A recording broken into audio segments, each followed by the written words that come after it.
Sarah Mitchell's mother grabbed the pregnancy test from her trembling hands and hurled it across the kitchen. "You disgust me," she spat, her face contorted with rage. 24 years I sacrificed for you, and you repay me by spreading your legs for some deadbeat who doesn't even want you.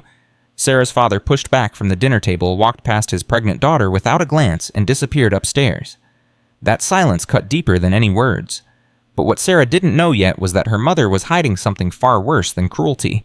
She was hiding a secret that would lead Sarah to a frozen mansion, a hidden box, and a truth that would shatter everything she thought she knew about her family. Before we continue, please subscribe and tell me in the comments where you're watching from. I want to see how far this story reaches. Now let's follow Sarah into the cold. "Mom, please. Just let me explain." "Explain what?" Her mother's hand swept across the table, sending Sarah's water glass crashing to the floor. "Explain how you got yourself knocked up like some cheap tramp. Explain how you've humiliated this family in front of everyone we know." "I was on birth control. It failed. These things happen." "They don't happen to girls who keep their legs closed." Sarah felt her hands shaking. "Ryan and I were together for 8 months. I thought he loved me. I thought we were building something." "And where is Ryan now?" Her mother laughed, the sound sharp and ugly. "Gone. Vanished. Because even he knew you weren't worth staying for." "Margaret." Sarah's father's voice drifted down from upstairs. Just the one word. A warning. Her mother ignored him. She stepped closer to Sarah, close enough that Sarah could smell the wine on her breath. "You have 1 hour to pack your things and get out of my house." "It's December. It's 14 degrees outside." "Then I suggest you pack warm clothes." "Mom, I'm 4 months pregnant. You can't just throw me out in the middle of winter." "Watch me." Sarah turned toward the stairs. Dad, please, say something. Tell her she can't do this." Silence. "Dad?" The bedroom door clicked shut. Sarah's mother grabbed her arm, fingers digging in hard enough to leave bruises. "Don't you dare try to manipulate your father against me. You made this mess. You clean it up. And don't think about crawling back here when things get hard. As far as I'm concerned, I never had a daughter." "You don't mean that." Her mother's eyes were ice. "I have never meant anything more." 43 minutes later, Sarah stood on the front porch with 2 suitcases and a backpack, her breath forming clouds in the freezing air. She had knocked 4 times. No one answered. She pressed her face to the window and saw her mother in the kitchen calmly washing dishes as if Sarah had already ceased to exist. She pulled out her phone and called Amanda. Best friends since 7th grade. 12 years of sleepovers, shared secrets and promises to always be there for each other. "Sarah, it's almost 9. What's going on?" "Amanda, my mom kicked me out. I'm pregnant and she kicked me out and I'm standing outside in the cold. Can I come stay with you just for tonight?" A pause. Too long. "Amanda." "Yeah, I heard. Your mom called my mom about an hour ago." Sarah's stomach dropped. "What?" "She told everyone, Sarah. She called the whole church phone tree. Everyone knows." "Amanda, please. I need help." "My mom says I can't. She says it wouldn't be appropriate." "Appropriate? We've been friends for 12 years. "I know, but Sarah, what were you thinking? Getting pregnant with no husband. You had to know people would react this way. I didn't plan this. Look, I have to go. I'm sorry. I really am, but there's nothing I can do." The line went dead. Sarah stared at her phone. 12 years of friendship ended in 90 seconds. She scrolled through her contacts. Called her cousin Jennifer, voicemail. Called her Aunt Barbara. The phone rang twice, then went to voicemail. Declined. She was about to try someone else when her phone buzzed with a text from a number she didn't recognize. "I know what your mother did. Meet me at the diner on Main Street tomorrow at noon. Come alone. It's about your great-aunt Eleanor." Sarah read the message 3 times. Her great-aunt Eleanor. She barely remembered the woman. A figure in purple at some family gathering when Sarah was 5 or 6. Someone her parents never talked about. Who was sending her this message? And how did they know about her mother? She had no time to think about it now. The cold was seeping through her thin coat and she needed to find shelter. The homeless facility on Pine Street was 45 minutes away by bus. She picked up her suitcases and started walking. The bus was nearly empty. An elderly man slept in the back. A nurse stared out the window. Sarah found a seat in the middle and pressed her hand against her stomach. "I'm sorry," she whispered to the baby inside her. "I'm so sorry, but I promise you we're going to be okay, somehow." The shelter smelled like bleach and broken dreams. A woman at the front desk looked up when Sarah walked in. "First time," Sarah nodded. "Name, Sarah Mitchell." The woman typed something into her computer, then frowned. "Mitchell, hold on." She picked up a phone and dialed. "Yeah, I've got a Sarah Mitchell here." Uh-huh. You sure? Okay." She hung up and looked at Sarah with something between pity and suspicion. "What is it?" Sarah asked. "Nothing. Just had to confirm your intake. Fill out these forms. You'll get a bed assignment." "What was that phone call about? How?" "Policy stuff. Don't worry about it." But Sarah did worry. Something was wrong. She could feel it. Her bed was in a room with 11 other women. Some sleeping, some crying, some staring at nothing. Sarah lay down on the thin mattress, pulled the scratchy blanket to her chin, and tried not to think about the mysterious text message. The strange phone call or the look on that woman's face when she heard the name Mitchell. She slept for maybe 3 hours before a baby's cry woke her. The cry went on, echoing down the hall, and Sarah lay there, wondering if that would be her in 5 months. Would she still be here? Would her baby be born in a place like this? The next morning, she called her job. "Mitchell Insurance, this is Deborah." "Hi, Deborah, it's Sarah. I need to speak with Mr. Davidson." "Oh, Sarah, hold on." 10 minutes of hold music. "Sarah." Mr. Davidson's voice was cold. "I was just about to call you. I know what my mother told you, but whatever she said, it doesn't affect my work. I've been with the company for 3 years. I've never missed a deadline. This isn't about your work. We're restructuring. Your position has been eliminated. You're firing me. I'm laying you off. You'll receive 2 weeks severance. Mr. Davidson, I'm pregnant and homeless. If you do this, the decision has been made. HR will send your paperwork." Click. Sarah sat on the edge of her shelter bed and laughed. It was that or scream. In 24 hours, she had lost her family, her friends, her home, and her job. But then she remembered the text message. Noon at the diner on Main Street. Something about her great-aunt Eleanor. She had nothing left to lose. Why not go? The diner was half empty when Sarah arrived. She slid into a booth near the window and waited, watching everyone who walked through the door.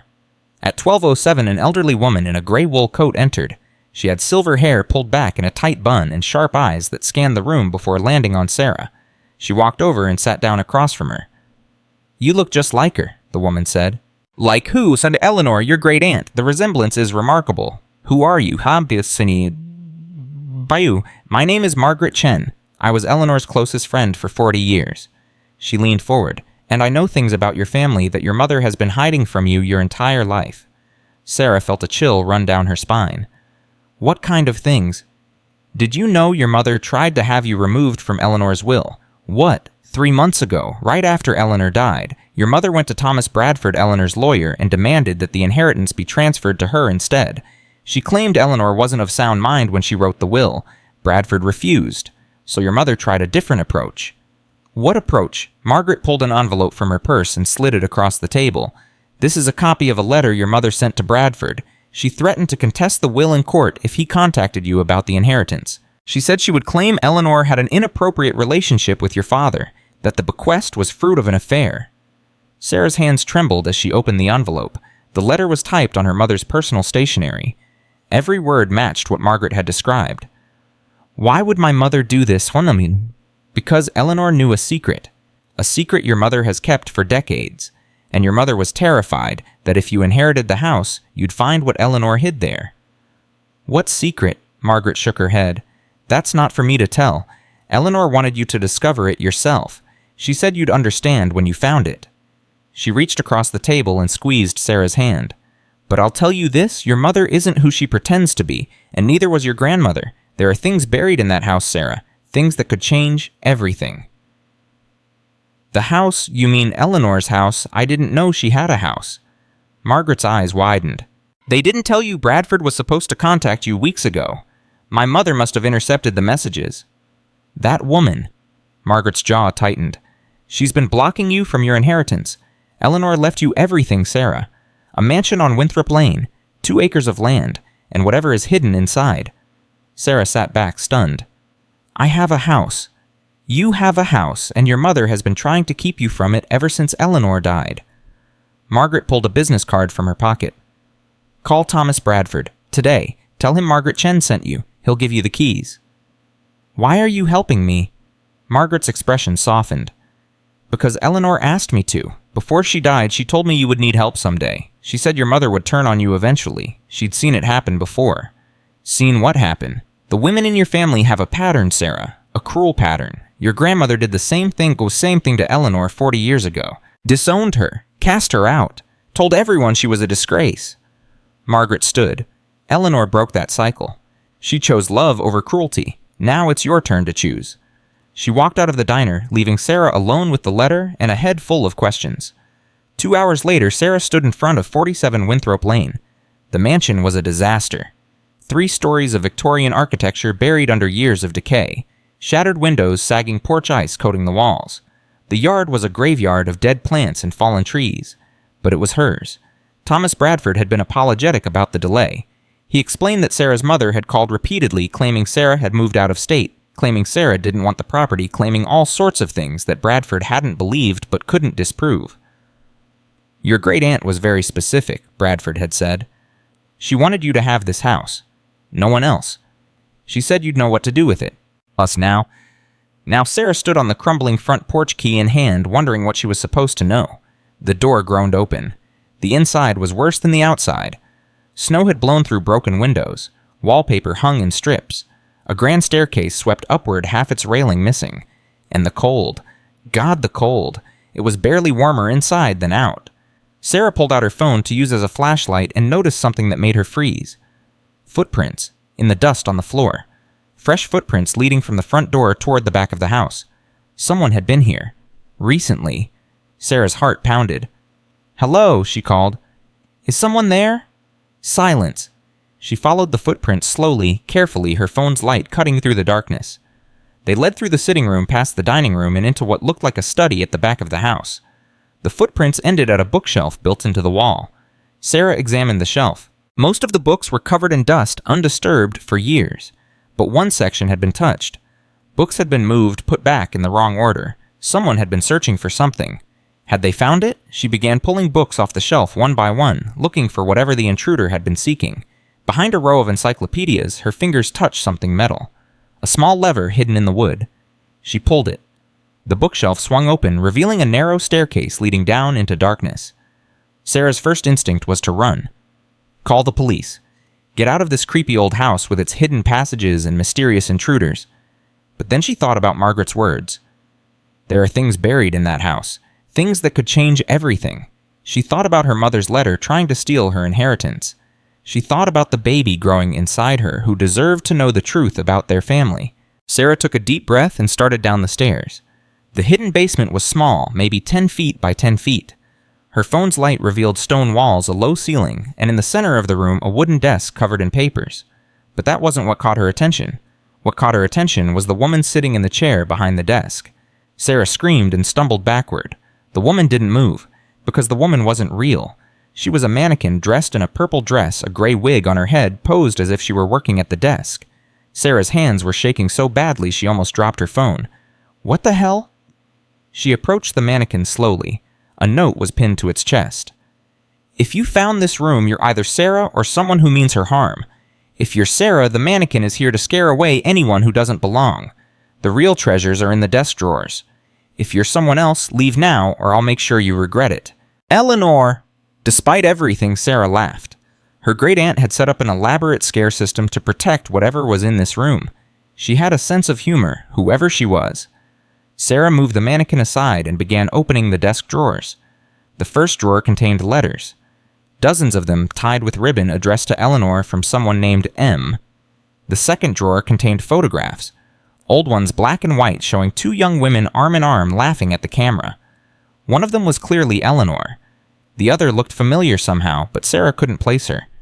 The third drawer contained a leather journal with Eleanor Mitchell written on the cover. And beneath the journal, a single envelope addressed to Margaret Mitchell, Sarah's mother. Sarah's hands trembled as she reached for the envelope. It was sealed, unopened. Whatever was inside, Eleanor had written it, but never sent it. She put everything into her backpack and climbed back up the hidden stairs. The house was still freezing, still falling apart, but now Sarah had something more valuable than shelter. She had answers, or at least the beginning of them. That night, Sarah sat in the smallest room on the first floor, the one she had chosen as her temporary shelter, and began to read Eleanor's journal by candlelight. The first entry was dated 40 years ago. My sister Catherine came to visit today. She told me I was disgusting. She told me I was an abomination. She told me that if I didn't end my relationship with M immediately, she would make sure I never saw any of my family again. I told her to go to hell. She kept her promise. Sister Catherine. Sarah's grandmother. The woman who had died when Sarah was 10, who everyone always described as a saint, a pillar of the community. The journal continued. Mother sided with Catherine, of course. Father refused to get involved. Within a week, I was erased from the family. Photographs removed from albums. My name forbidden in conversation. 40 years later, people still talk about how the Mitchell family only had one daughter. They've forgotten I ever existed. Sarah kept reading page after page, year after year. Eleanor had been disowned for loving someone her family didn't approve of. She had survived. She had built a life. And she had spent decades quietly helping people in need, paying heating bills, arranging repairs, making sure her neighbors survived the brutal winters. All anonymously, all without credit. I don't want gratitude, Eleanor had written. I want people to be warm. I want them to keep their dignity. Those things shouldn't be mutually exclusive. But it was an entry from 3 years ago that made Sarah gasp. My niece Margaret came to see me today, Catherine's daughter, the first time any family member has spoken to me in 37 years. She didn't come to reconcile. She came to threaten. She said she knew I was planning to leave my estate to her daughter Sarah. She said if I did, she would destroy me. She would dig up every secret I've kept and spread them across this town. I told her the same thing I told her mother 40 years ago, go to hell. But I'm worried now, not for myself, for Sarah. Margaret has the same cruelty her mother did, the same willingness to destroy anyone who defies her. I need to make sure Sarah is protected. I need to make sure she finds the truth before Margaret can bury it forever. Sarah's mother had known about the inheritance for 3 years. She had been planning this for 3 years. Every act of love, every family dinner, every moment they had shared, had it all been a lie? She turned to the last entry, dated 2 months before Eleanor's death. My grandniece Sarah is pregnant. I heard through the town grapevine. Margaret is furious. She'll disown the girl just like her mother disowned me. It's the pattern of this family. Cruelty passed down like an heirloom. But Sarah is different. I saw it in her eyes the one time we met when she was just a child. She has fire. She has heart. She will break the cycle. I've hidden the final piece of evidence in the sitting room fireplace. A brick that moves. A box with everything Margaret doesn't want the world to know. If Sarah ever needs shelter, she will find this house waiting. And if she finds what I've hidden, she will finally understand why her mother is the way she is. Some cruelty is learned, but some cruelty is covering something up. Margaret's cruelty is the second kind. Sarah, if you're reading this, look in the fireplace. The truth is waiting. Sarah set down the journal. Her hands were shaking. Her heart was racing. The fireplace. Tomorrow she would search the fireplace. But first she opened the envelope addressed to her mother, the letter that Eleanor had written but never sent. Margaret, I know what you did in the summer of 1987. I have proof. The photographs, the documents, the witness statement from the nurse who was there that night. I've kept your secret for over 30 years. Not to protect you, to protect Sarah. She was innocent. She didn't deserve to grow up knowing the truth about her mother. But if you ever harm that girl, if you ever turn on her the way your mother turned on me, I will release everything. The whole town will know. Your husband will know. Your church will know. You can pretend to be a Saint Margaret, but I know what you really are, your Aunt Eleanor. Sarah read the letter 3 times. What had her mother done in 1987? What photographs? What documents? What nurse the summer of 1987? Sarah did the math. That was 2 years before she was born. Her mother had been 24. The same age Sarah was now. Something had happened that summer. Something terrible enough that Eleanor had kept evidence of it for over 30 years. Something her mother had been hiding ever since. And it was hidden in the fireplace of this frozen, crumbling mansion. Sarah didn't sleep that night. She sat in her small room, wrapped in every blanket she owned, and waited for dawn. As soon as there was enough light, she made her way to the sitting room. The fireplace was massive, a Victorian showpiece with an ornate mantel and decorative brickwork inside the hearth. Sarah began pressing on each brick, looking for one that moved. It took her an hour. Her fingers were numb from the cold, her knees aching from kneeling on the hard floor. But finally, on the interior left wall, she found it. A brick that shifted when she pushed. She pulled it out, then another, revealing a hidden compartment about 2 feet deep. Inside was a wooden box. Sarah's phone buzzed, a text from a number she didn't recognize. I know you're in the house. I know what you're looking for. If you're smart, you'll stop now. Some secrets are buried for a reason. Sarah stared at the message. Someone was watching her. Someone knew she was here, knew what she was doing. She looked around the room, suddenly aware of how exposed she was. The windows, even the broken ones, offered views from outside. Anyone could be watching. But she had come too far to stop now. She pulled the box from the compartment, carried it to the kitchen at the back of the house where there were fewer windows, and opened it. Inside were photographs, documents, a handwritten statement on yellowed paper, and a birth certificate. Sarah picked up the birth certificate first. Her eyes scanned the document, and the world tilted beneath her. Mother Margaret Ann Mitchell. Father unknown child, baby girl. Mitchell. Date of birth, August 14, 1987. Status, deceased. Sarah's mother had given birth to a baby girl in 1987, 2 years before Sarah was born. A baby that had died. Except, she looked at the photographs. A young woman in a hospital bed holding an infant. The woman was clearly her mother, 30 years younger, but unmistakable. But the next photograph made Sarah's blood run cold. It showed her mother in the same hospital bed, but now her arms were empty, and standing beside her holding the baby was a nurse. The handwritten statement was from that nurse. On August 14, 1987, I assisted in the delivery of a healthy baby girl to Margaret Mitchell at St. Mary's Hospital. After the birth, Margaret instructed me to list the baby as stillborn on all official documents. She said the father was a married man and she couldn't keep the child. She paid me $5,000 to falsify the death certificate and arrange a private adoption. I have kept this secret for 30 years, but I can no longer live with the guilt. The baby did not die. She was given to a family in Massachusetts. I don't know what happened to her after that. May God forgive me. Signed Helen Kowalski, RN. Sarah sat on the cold kitchen floor papers scattered around her and tried to process what she was reading. Her mother had given birth to a baby in 1987. She had paid a nurse to fake the baby's death. She had given the child away. Sarah had a sister who was 2 years older than her. A sister who had been alive this whole time. And her mother had lied about it for over 30 years. Sarah's phone buzzed again.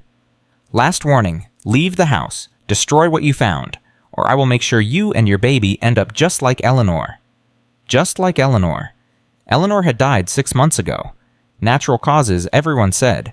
She was old. It was her time. But now Sarah wasn't so sure. She gathered all the documents, put them back in the box, and hid the box in her backpack. Then she pulled out her phone and called the only person she could trust.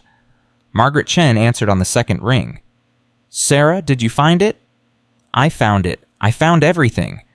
Then you need to get out of that house. Now. Your mother knows you're there. She's been watching you. How do you know that? Because she called me an hour ago. She said if I helped you, she would destroy me too. She said she's coming to the house tonight to finish what she started. What does that mean? It means Eleanor didn't die of natural causes, Sarah. Your mother was there the night Eleanor passed. She told everyone she was paying her respects to her estranged aunt. But I saw her leaving the house with a box she wasn't supposed to have. Sarah felt sick. Are you saying my mother killed Eleanor?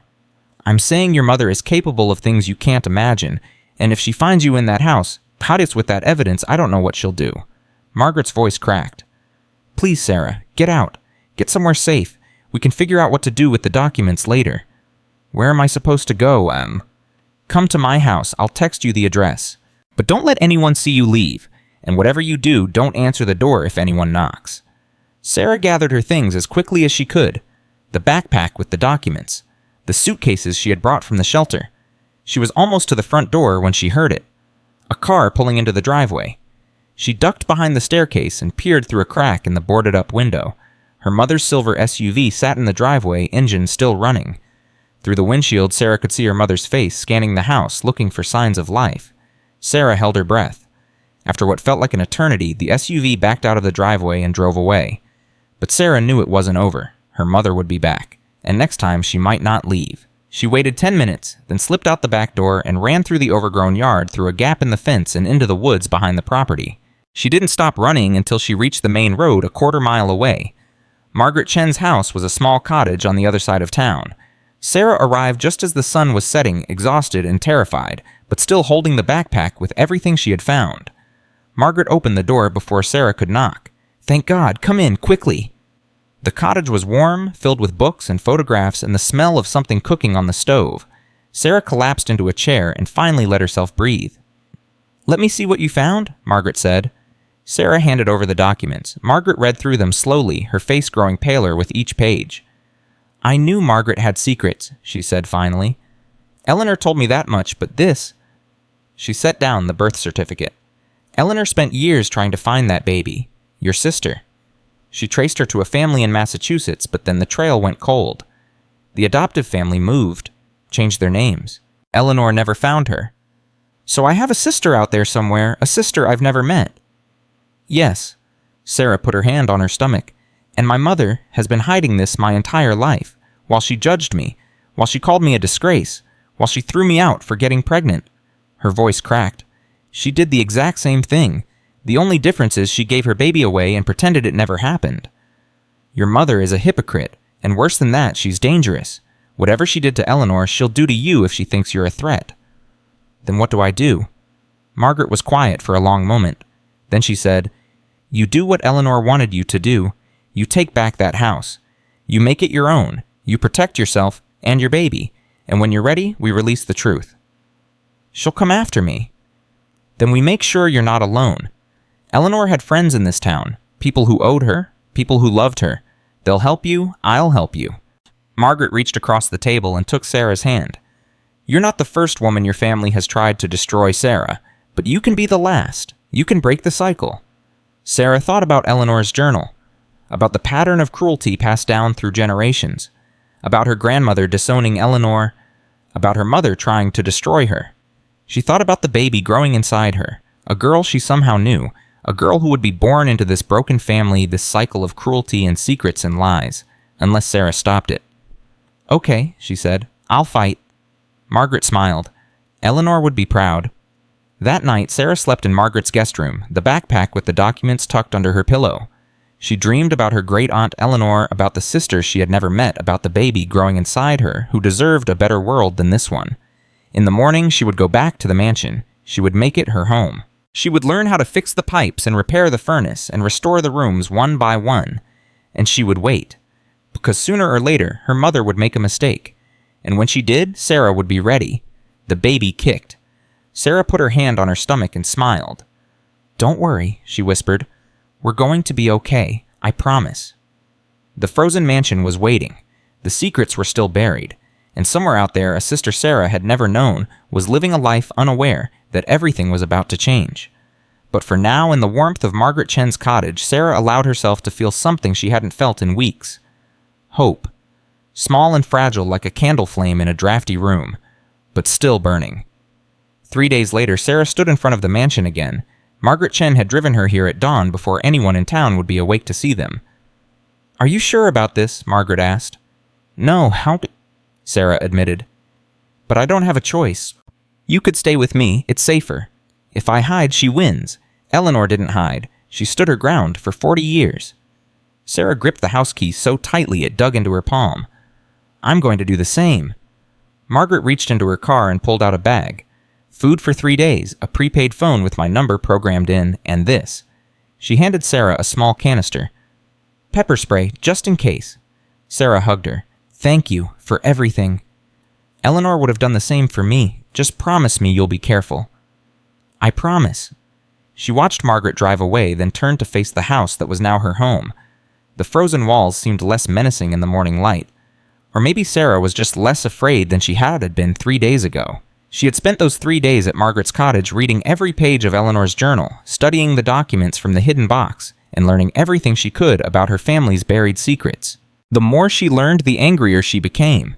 Her mother had given birth to a baby at 24, had paid a nurse to fake the child's death, had given the baby away to strangers, and then 2 years later she had gotten pregnant again with Sarah and had played the role of perfect mother, perfect wife, perfect Christian woman, all while hiding a daughter she had abandoned.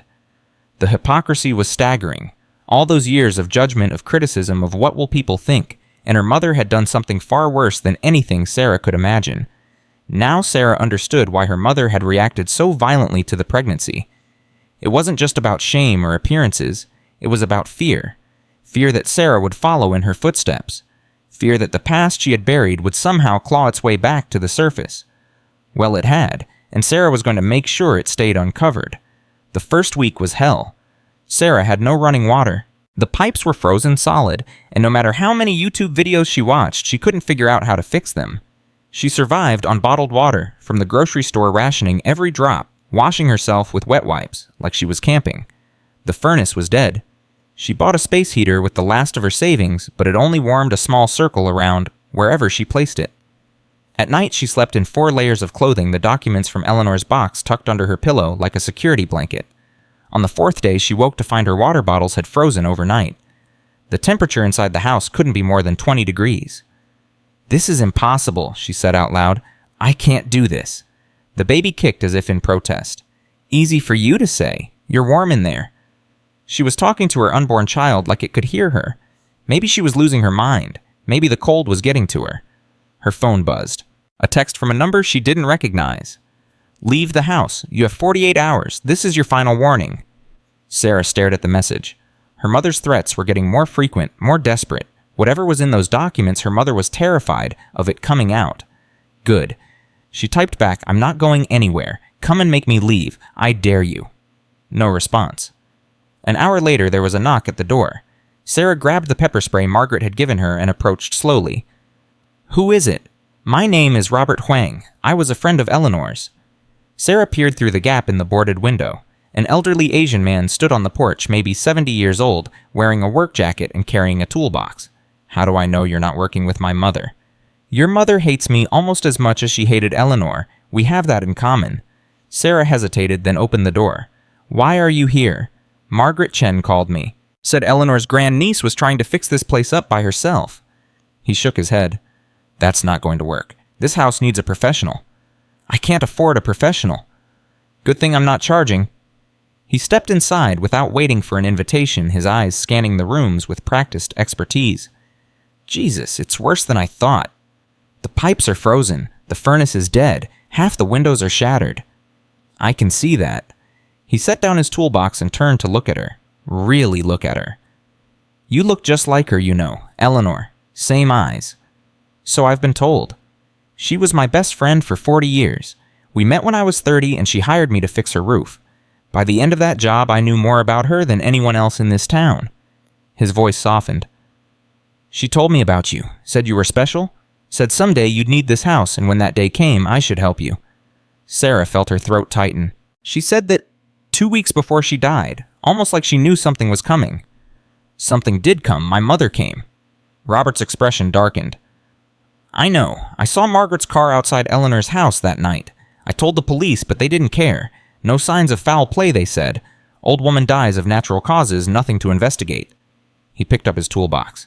"But I knew. Eleanor was healthy as a horse. She wasn't ready to die." "Do you think my mother killed her?" "I think your mother is capable of things most people can't imagine, and I think you need to be very, very careful." He headed toward the basement. "Now let me see that furnace." 2 weeks later, the mansion had water. Robert had shown Sarah how to thaw the pipes properly, wrapping them in heating tape, warming them inch by inch so they wouldn't crack. It took days of painstaking work crawling through spaces that made her claustrophobic, her growing belly making everything harder than it should be. But when water finally sputtered from the kitchen faucet, brown at first, then slowly clearing to a steady stream, Sarah had cried. "That's just water," Robert said, but he was smiling.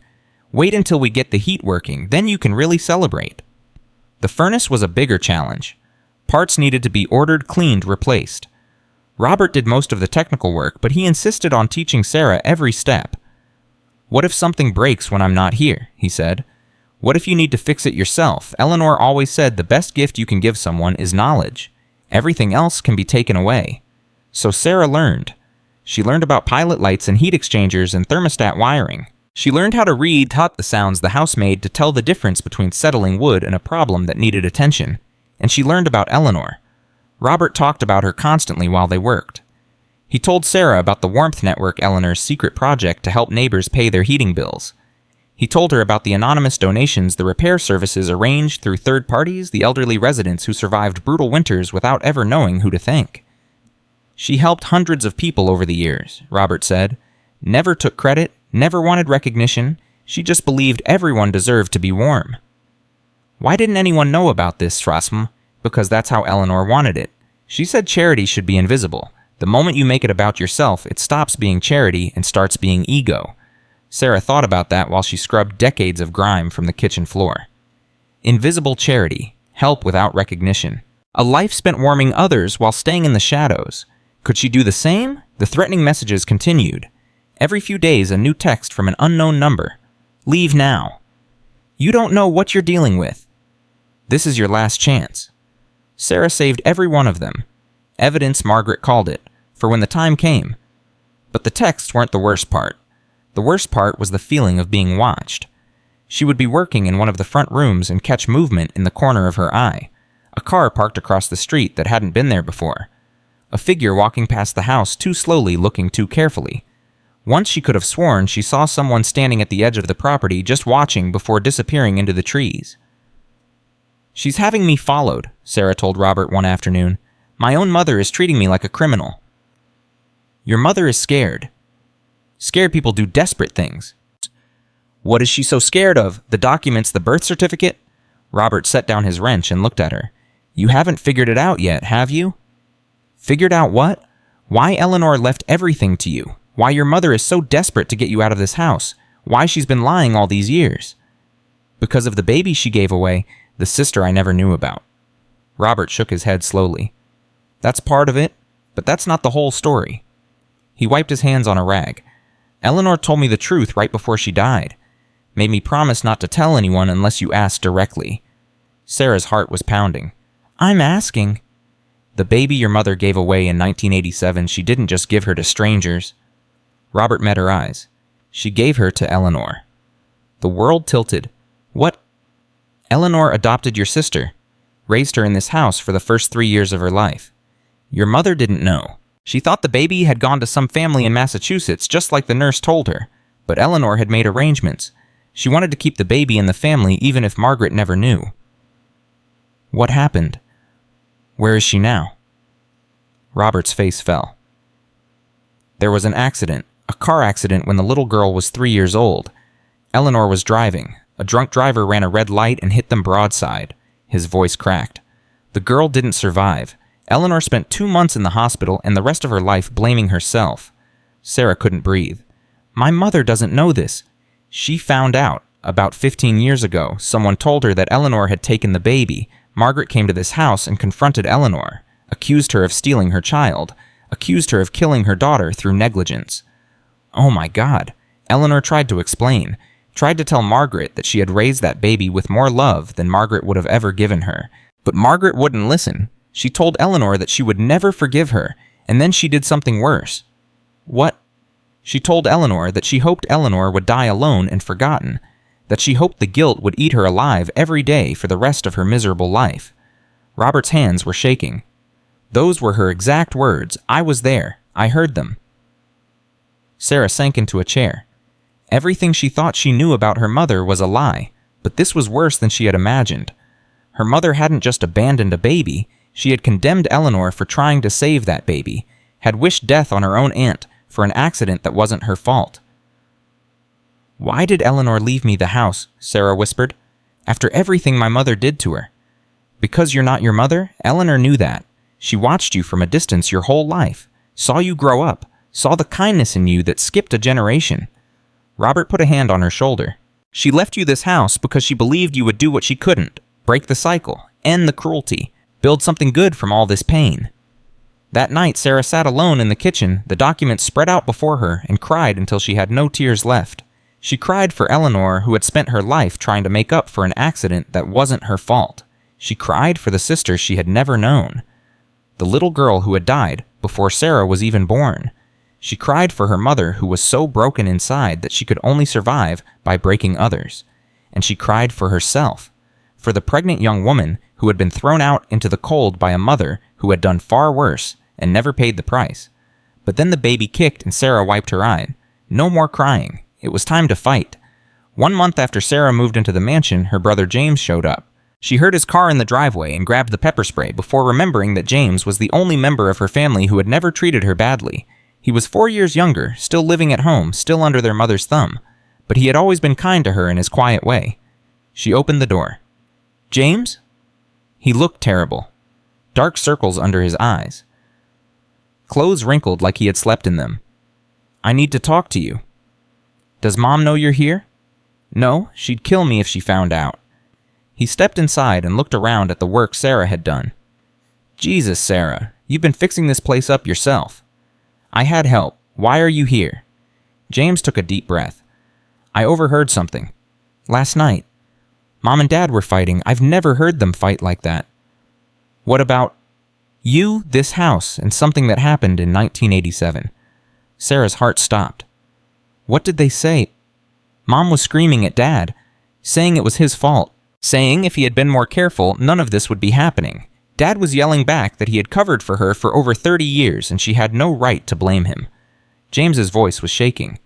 Sarah, what happened in 1987? She stared at her brother. Their father had covered for their mother. For 30 years. He knew about the baby. He knew everything. Sit down, she said. I need to tell you something.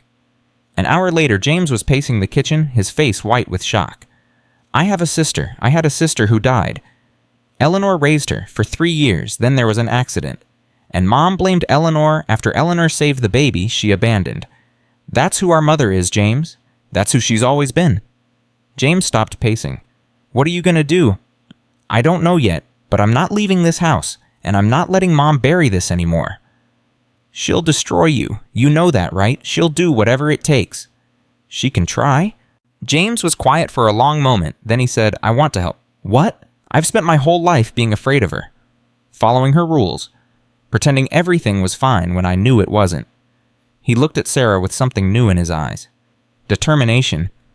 I'm done pretending. Tell me what you need. Sarah felt tears prick her eyes. I need someone on the inside. Someone who can tell me what she's planning. Done. It's dangerous. If she finds out you're helping me, then she finds out.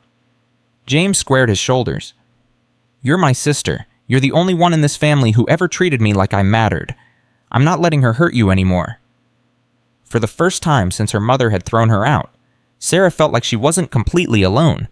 6 weeks into her restoration, the community started to notice. Sarah was at the hardware store buying supplies when an elderly woman approached her. You're the Mitchell girl, aren't you? The one fixing up Eleanor's place? Sarah tensed, expecting hostility. Yes, ma'am. I'm Dorothy Phillips. Eleanor paid my heating bill for 5 winters in a row. I never knew it was her until after she passed. The woman's eyes were wet. I wanted to thank her family, so I'm thanking you. I didn't do anything. You're carrying on her legacy, aren't you? That's everything. Dorothy pressed a $20 bill into Sarah's hand. It's not much, but I want to help. Sarah tried to refuse, but Dorothy wouldn't hear it. That same week, 3 more people approached her. A man whose furnace Eleanor had secretly replaced. A woman whose groceries Eleanor had paid for when her husband was out of work. A young couple who had received anonymous donations for their son's medical bills. Eleanor had touched more lives than anyone knew, and now those lives were reaching back, offering help to the grandniece who was continuing her work. Robert brought more volunteers. His nephew, a plumber, fixed the upstairs bathroom for free. A retired electrician rewired the most dangerous sections of the house. A group of women from Margaret Chen's church came with cleaning supplies and spent an entire weekend scrubbing floors. The mansion was coming back to life, and so was Sarah. But her mother wasn't done fighting. 7 weeks after Sarah moved in, she went to the grocery store for supplies. She was in the cereal aisle reaching for a box of oatmeal when she heard a familiar voice behind her. Well, look who decided to show her face in public. Sarah turned. Her mother stood at the end of the aisle, arms crossed, eyes blazing with cold fury. Hello, Mother. Don't you mother me. You've been telling people I kicked you out, spreading lies about our family. I haven't told anyone anything. They can see the truth for themselves. The truth? Her mother laughed, the sound sharp and ugly. The truth is that you're a disgrace. An unwed pregnant girl living in squalor, accepting charity from strangers. Your father can barely show his face at church anymore. That must be terrible for him. Don't you dare take that tone with me. Sarah felt something shift inside her. All her life she had cowered before this woman, had bent herself into shapes trying to please her, had accepted criticism and cruelty because she thought that was what family meant. Not anymore. I know about 1987, Sarah said quietly. Her mother's face went pale. I know about the baby you gave away. I know about Eleanor raising her. I know about the accident. Sarah stepped closer. I know everything, Mother. I have the documents, the birth certificate, the nurse's statement. You don't know what you're talking about. I know that you spent 30 years judging everyone else while hiding the worst secret imaginable. I know that you blamed Eleanor for an accident that broke her heart. I know that you wish a death on a woman who spent her life helping others. Sarah's voice was steady now, stronger than it had ever been. I know exactly who you are, and I'm not afraid of you anymore. Her mother's hand shot out and grabbed Sarah's arm, fingers digging in hard enough to bruise.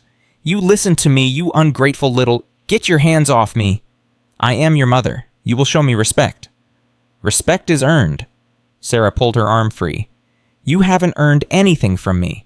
Her mother's face twisted with rage. If you think you can threaten me with those documents, you're wrong. I have resources you can't imagine. I will destroy you. I will make sure no one in this town ever helps you again. I will take that house from you if it's the last thing I do.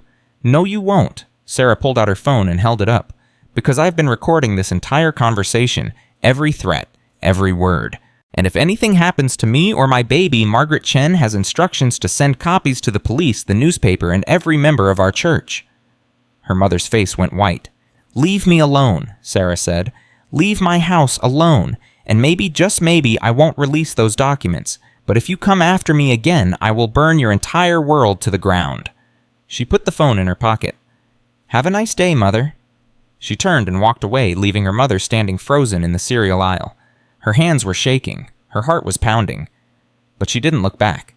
That night, Robert came by to check on her. I heard about what happened at the store, he said. Half the town is talking about it. Great. More gossip. No, not like that. Robert was smiling. They're saying you stood up to Margaret Mitchell. They're saying you told her off in public and she didn't have a word to say back. He chuckled. Some people are calling you a hero. I'm not a hero. I'm just tired of being afraid. That's how heroes start. Robert handed her a thermos of soup. Martha made this. She wanted you to have something warm. Sarah's eyes filled with tears. Why is everyone being so kind to me? Because Eleanor was kind to them, and they know you're her family, the real kind of family, the kind that matters. Sarah drank the soup and felt warmth spread through her body, not just from the food, from knowing she wasn't alone. 8 weeks. The furnace finally worked. Sarah stood in the basement watching the old machine rumble to life and felt heat begin to flow through the vents for the first time since she had arrived. You did it, Robert said proudly. We did it. No, I showed you how. You did the work. He patted the furnace like it was an old friend. Eleanor would be so proud of you. Sarah put her hand on her stomach. The baby was kicking more often now, stronger every day. In 3 months she would be a mother. In this house that was slowly becoming a home.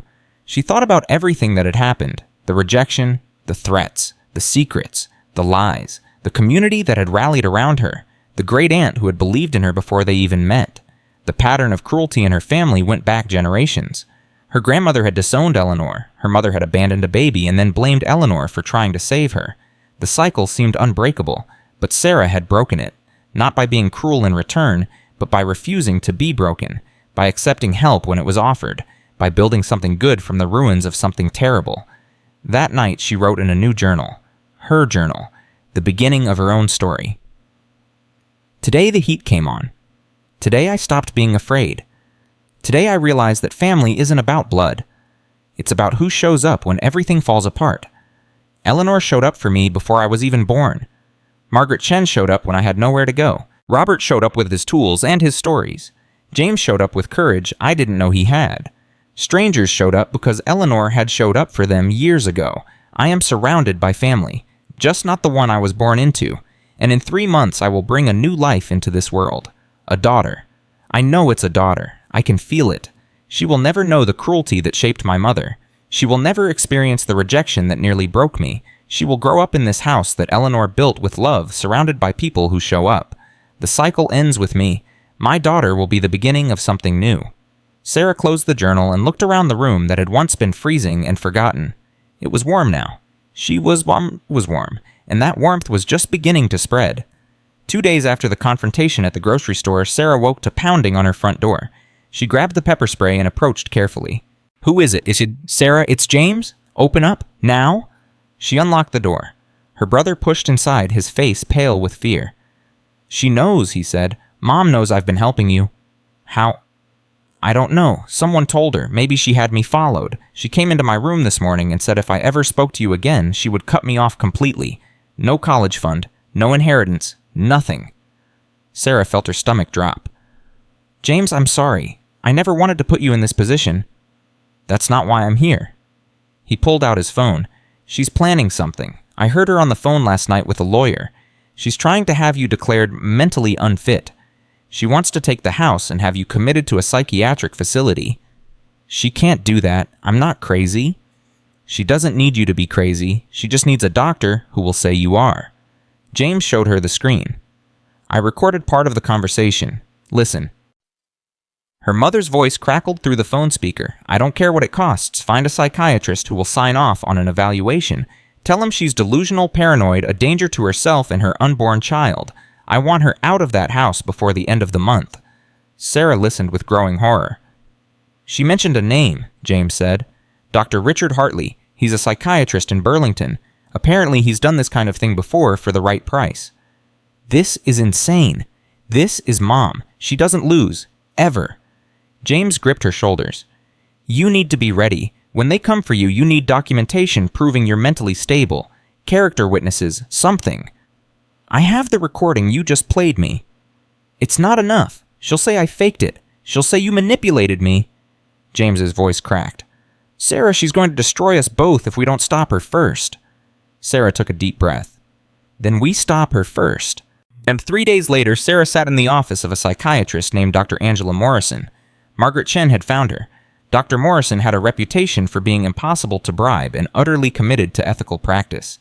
She had agreed to do a full psychological evaluation and provide documentation that Sarah was of sound mind. I understand your mother is trying to have you committed, Dr. Morrison said. That's a serious allegation.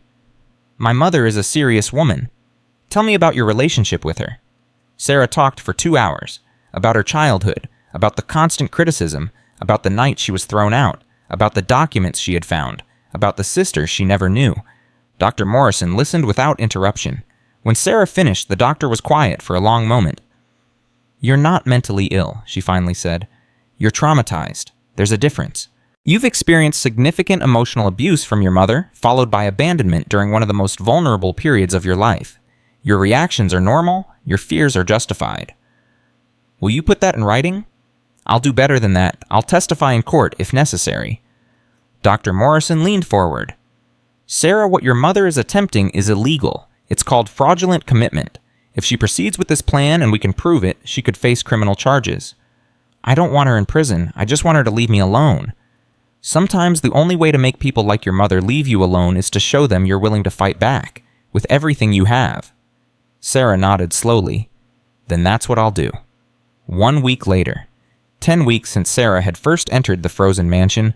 She was 8 months pregnant now, her belly so large she could barely bend over. The house was coming together faster than anyone expected. The main floor was almost fully restored. The sitting room where she had found Eleanor's hidden compartment was now warm and welcoming. But Sarah couldn't enjoy any of it. The threat of her mother's plan hung over her like a storm cloud. Until James called with news that changed everything. I found something, he said, his voice urgent. In Dad's office, and he keeps a safe in the closet. I've been trying to crack the combination for weeks. I finally got it open. What's inside? Documents, old ones, from 1987. He paused. Sarah, Dad was the one who arranged the adoption, not Mom, Dad. What? There's a letter from him to the adoption agency. He's the one who paid the nurse. He's the one who chose the family in Massachusetts. Mom didn't know any of the details. She just handed over the baby and Dad handled everything else. Sarah's mind raced. That means Dad knows where the baby went. That means Dad might know where your sister ended up. If Eleanor adopted her, Dad must have been involved somehow. There might be a paper trail. Bring me everything, tonight. James arrived after midnight with a folder full of documents that made Sarah's hands shake. Her father had been meticulous. Every step of the adoption had been documented. The payment to the nurse, the contact information for the agency, the name of the family who was supposed to receive the baby. But there was something else. A letter dated 3 years after the adoption addressed to her father, but never sent. The handwriting was Eleanor's. Thomas, I know what you did. I know you gave my niece's baby to strangers without telling her the truth.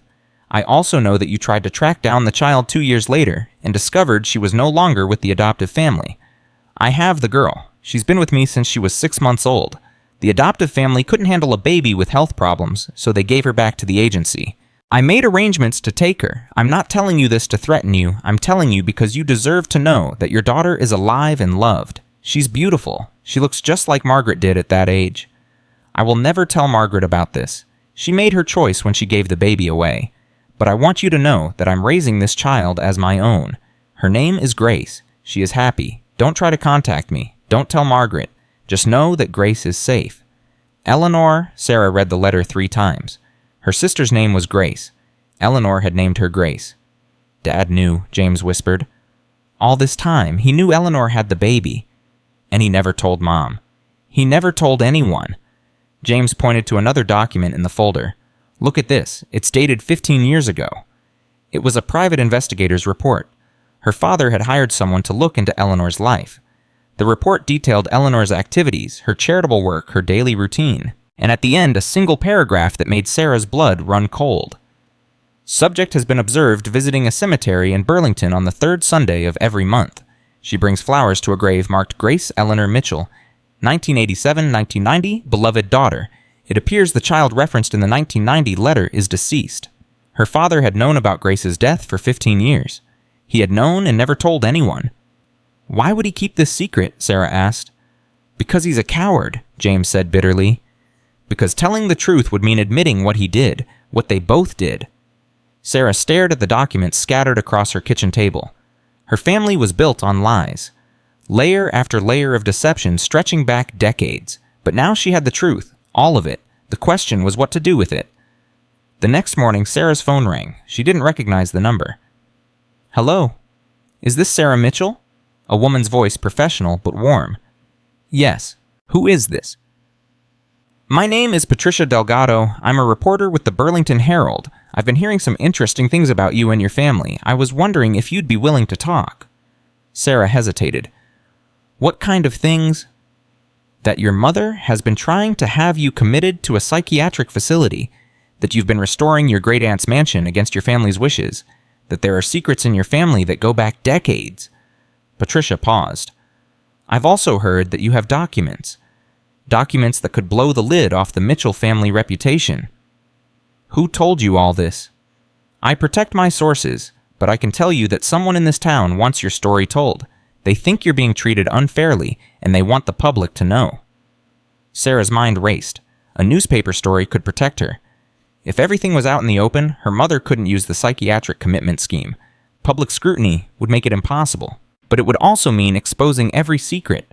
The baby, the adoption, Grace's death, everything. I need to think about it, Sarah said. Take your time, but not too much time. I've heard your mother is moving fast. Sarah hung up and immediately called Margaret Chen. A reporter contacted me. She knows everything.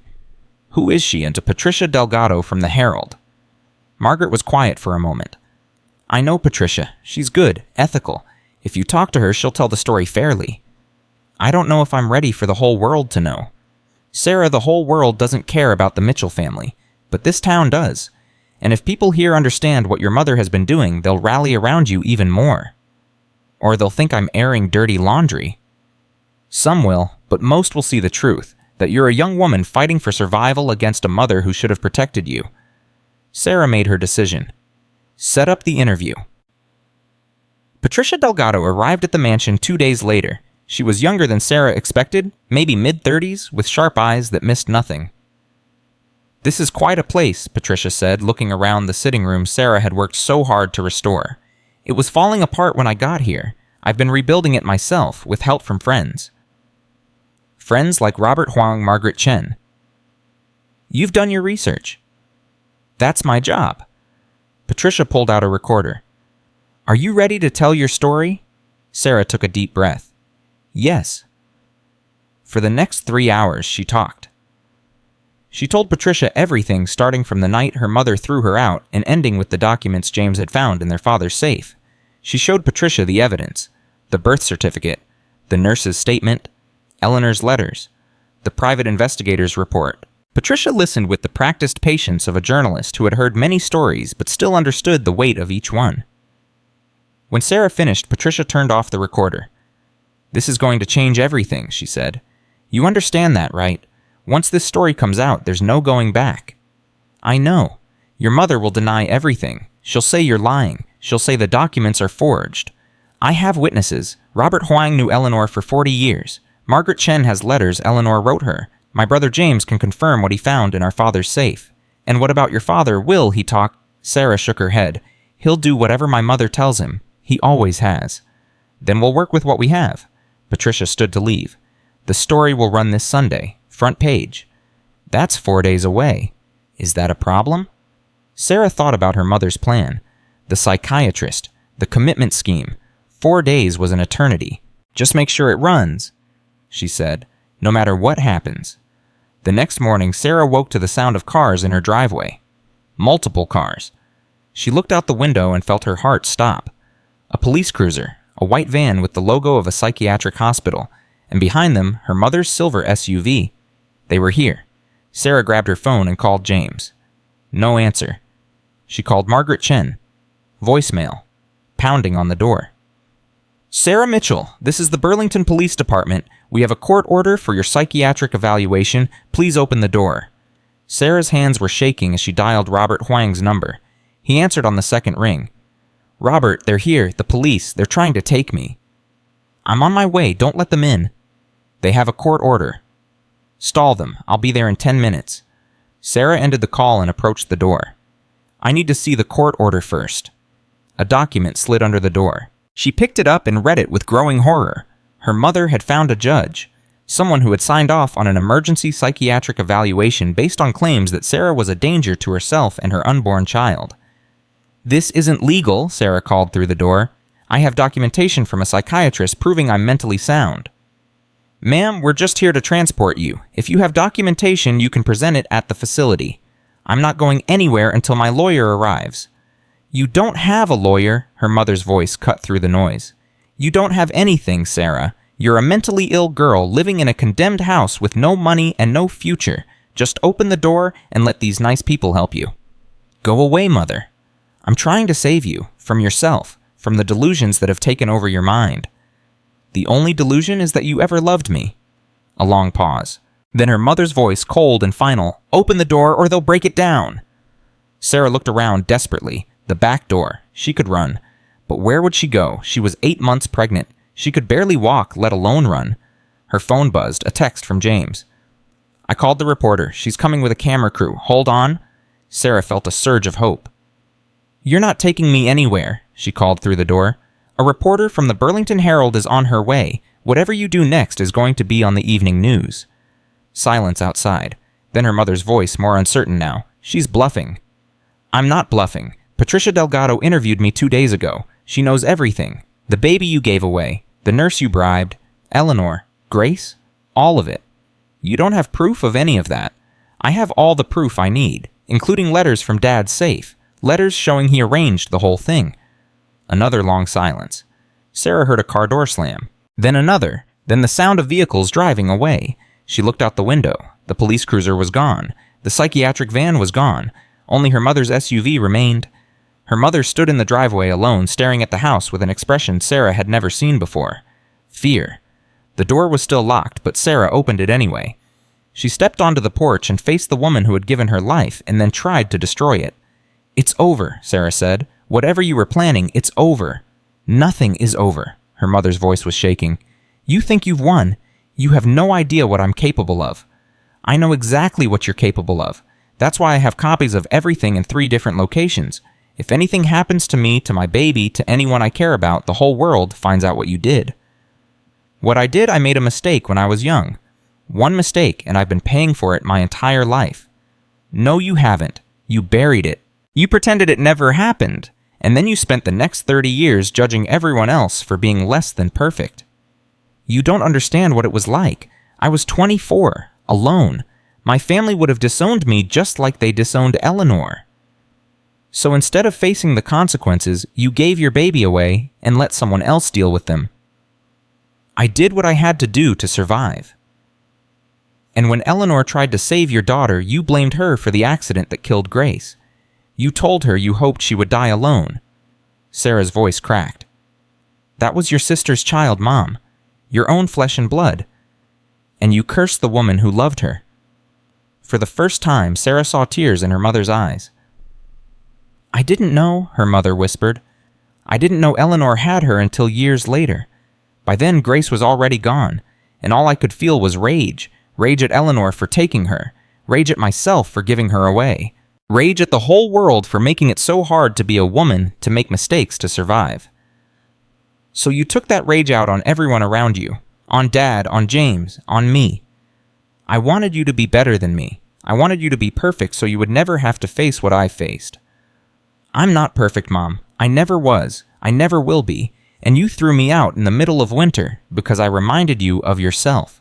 Her mother didn't deny it. She just stood there, tears streaming down her face, looking older and more broken than Sarah had ever seen her. "I don't know how to fix this, Martin," her mother said finally.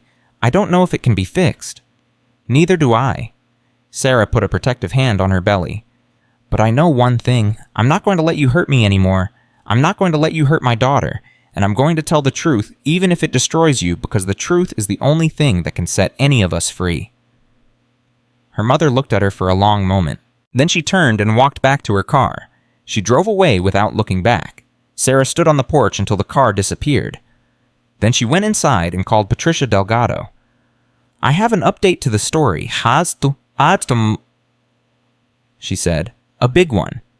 The article ran on Sunday just as Patricia had promised. It was everything Sarah had feared and more.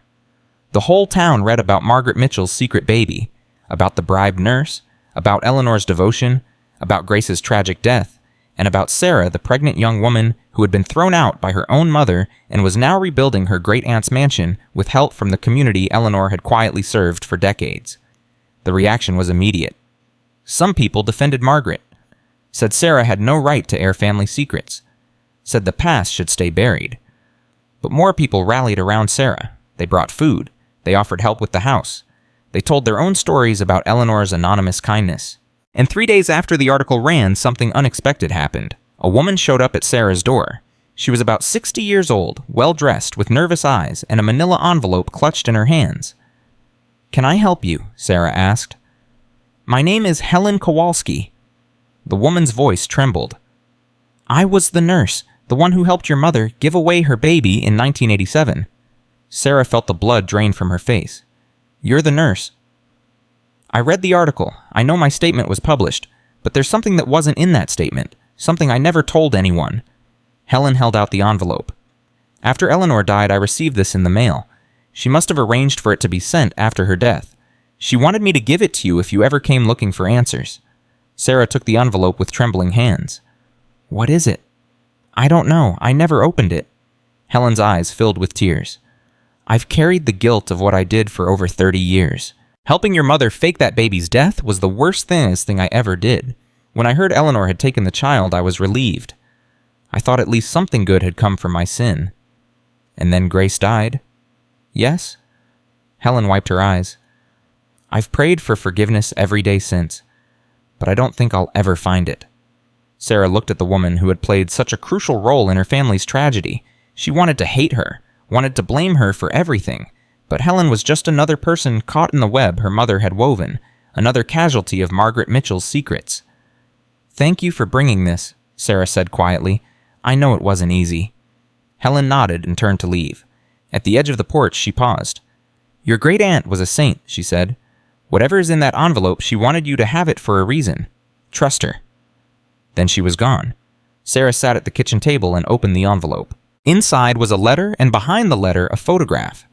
The photograph showed Eleanor holding a baby girl. Grace. They were both smiling. Sarah's hands trembled as she unfolded the letter. "My dearest Sarah, if you're reading this, I'm gone. And if Helen has done what I asked, you're holding the last piece of the puzzle. I've spent my whole life trying to make up for the cruelty of our family, for the way they treated me, for the way they would one day treat you. I knew your mother would turn on you eventually. She's her mother's daughter after all. But you're different. You're my daughter in every way that matters. Not by blood, but by spirit. I saw it in you the one time we met when you were just a little girl. You looked at me with such kindness, such openness. In that moment, I knew you were the one who would break the cycle. Grace couldn't break it. She was too young. The accident took her before she had a chance to become who she was meant to be. I've lived with that guilt every day since. But you can finish what she started.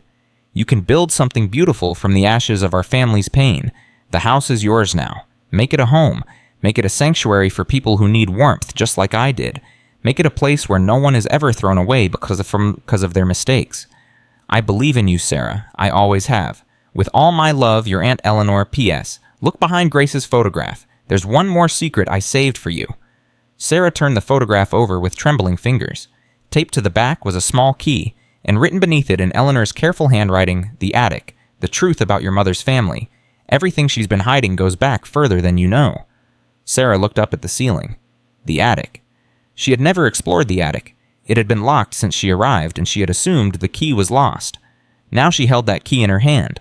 Whatever was up there, Eleanor had saved it for this moment. For Sarah. For the girl she had believed in from the very beginning. Sarah stood one hand on her swollen belly and headed for the stairs. The truth was waiting, and this time she was ready to find it. The attic stairs creaked under Sarah's weight as she climbed. Her belly made the narrow passage difficult, but she pressed forward, the small key clutched in her hand like a lifeline. The door at the top was old, the wood swollen from years of moisture. Sarah inserted the key and turned. The lock resisted at first, then gave way with a grinding click that echoed through the empty stairwell. She pushed the door open. The attic was smaller than she expected, but it was packed floor to ceiling with boxes, trunks, and furniture covered in sheets. Decades of history sealed away and forgotten. Sarah pulled the chain on a single bare bulb and weak light filled the space. "Where do I even start?" she whispered. Her phone buzzed. A text from Margaret Chen. "Are you okay? Helen Kowalski just called me. She said she gave you something from Eleanor." Sarah typed back, "I'm in the attic. Eleanor left me a key. There's something up here she wanted me to find. Be careful, and call me if you need anything." Sarah pocketed her phone and began searching. The first trunk contained old clothes. The second held books, their pages yellow and brittle. The third was locked, but the key from Eleanor's letter fit perfectly. Inside, Sarah found a leather satchel filled with documents. She sat on an old chair, ignoring the dust that rose around her, and began to read. The first document was a birth certificate from 1952. The name on it made Sarah's heart stop. Catherine Eleanor Mitchell, her grandmother, born to Adelaide and William Mitchell. But that wasn't the shocking part. The shocking part was the section labeled Father. It was blank. No name, no information. Just an empty space where a father's identity should have been. Sarah's grandmother had been born out of wedlock. She kept reading. The next document was a letter from Adelaide Mitchell to her sister dated 1953. "Dear Martha, I've done what we discussed. William has agreed to claim Catherine as his own. No one in town knows the truth about her real father. As far as anyone is concerned, she is a Mitchell through and through. I know what people would say if they knew. I know what they would call my daughter, but I will not let her bear the burden of my mistakes. She will grow up believing she is legitimate. She will never know the shame I carry. Promise me you will take this secret to your grave. Promise me. Your sister Adelaide." Sarah sat back, her mind reeling. Her grandmother Catherine, the woman who had raised her mother with such strict morality, who had disowned Eleanor for loving someone the family didn't approve of, who had been held up as a pillar of righteousness her entire life, had been born illegitimate. The hypocrisy was staggering. Her grandmother had spent her whole life hiding her own origins while condemning others for their sins. Sarah kept digging. The next document was even more explosive. It was a letter from Catherine herself written in 1965 when she was 13 years old. "I found Mother's letters today. I know the truth now. I know Father isn't really my father. I know I'm a bastard. I hate her. I hate her for lying to me. I hate her for making me believe I was something I'm not. I will never be like her. I will never let anyone see my weakness. I will be perfect. I will be above reproach. And I will make sure my children never have reason to feel the shame I feel right now." Sarah understood now. Everything she knew about her family suddenly made terrible sense. Her grandmother had discovered the truth about her own birth and had spent the rest of her life overcompensating. She had become cruel and judgmental because she was terrified of being judged herself. She had disowned Eleanor because Eleanor represented everything Catherine feared a woman who lived authentically, who didn't hide behind respectability. And she had passed that fear down to her daughter, to Margaret, to Sarah's mother. The cycle of cruelty wasn't just about secrets, it was about shame. Generation after generation of women drowning in shame, they couldn't escape taking it out on each other because they didn't know how else to survive. Sarah's phone rang. "James. Sarah, where are you? I've been trying to reach you for an hour." "I'm in the attic. James, you need to come here, now. I found something." "What did you find?" The truth about our family, about Grandma, about everything. Her voice cracked. It goes back further than Mom. It goes back to the beginning. I'm on my way. 30 minutes later, James was sitting across from Sarah in the attic, the documents spread between them. This is insane, he said for the third time. Grandma was illegitimate, the woman who spent her whole life preaching about family values and moral standards. She found out when she was 13. Look at her letter. She was devastated. So she became a monster to compensate. She became what she thought she had to be, and she raised Mom the same way, and Mom raised us the same way. Sarah put her hand on her belly. The cycle has been going for at least 4 generations, maybe longer. James picked up another document. What's this? Sarah hadn't seen that one yet. She took it from him and read. It was a medical report from 1973. Her grandmother Catherine had been hospitalized for what the report called nervous exhaustion. But the notes from the attending physician told a different story. Patient exhibits signs of severe depression and anxiety, reports feeling trapped in her life, reports frequent thoughts of self-harm, recommends extended psychiatric care but patient's husband refuses, patient discharged against medical advice. Sarah stared at the document. Her grandmother had been suicidal, had been suffering from mental illness, and her grandfather had refused to let her get help. Jesus, James whispered. Grandpa knew. He knew she was sick and he didn't let her get treatment. Because of the stigma, because of what people would think. So instead, she just got worse, and took it out on everyone around her. On Eleanor, on Mom, on all of us. They sat in silence, processing the weight of what they had discovered. Sarah thought about her mother standing in the driveway after the police had left, the fear in her eyes, the tears on her face. Her mother was cruel because her mother had been cruel, and her grandmother had been cruel because she was broken and no one had let her heal. It didn't excuse anything, but it explained everything. What do we do with this? James asked. I don't know yet. Are you going to tell Mom? Sarah considered the question. Part of her wanted to throw these documents in her mother's face, to show her that the family she was so proud of had been built on lies from the very beginning. But another part of her understood now that her mother was also a victim. Not blameless, never blameless, but damaged by forces that had been in motion long before she was born. I think I need to talk to her, Sarah said finally. Really talk to her, not fight, not accuse, just talk. She won't listen. Maybe not, but I have to try. 3 days later, 11 weeks since Sarah had arrived at the mansion, she had called her mother and asked to meet. Neutral territory, a coffee shop downtown. Her mother had agreed, which surprised Sarah more than anything. Now they sat across from each other, 2 cups of coffee growing cold between them, neither one willing to speak first. Finally, Sarah broke the silence. I found something in the attic, something Eleanor left for me. Her mother's jaw tightened. More ammunition. No, the truth. Sarah pulled out the documents and laid them on the table.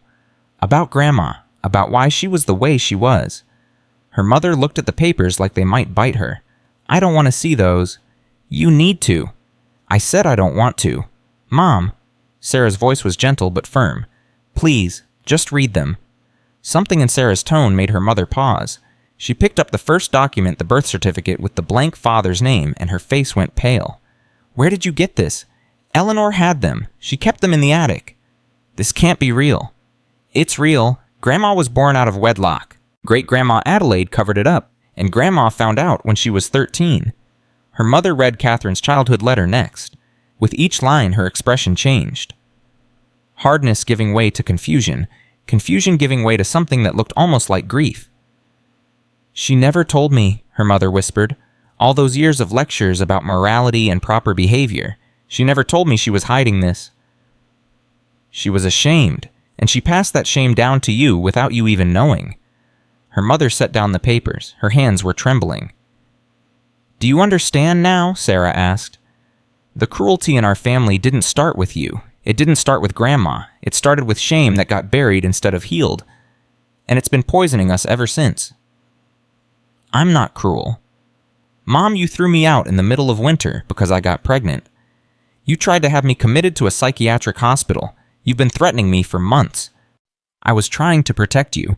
From what? From becoming me? Her mother's voice cracked.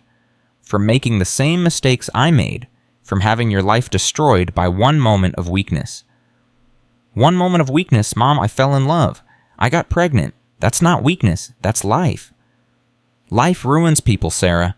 Life takes everything you thought you knew and tears it apart. Only if you let it.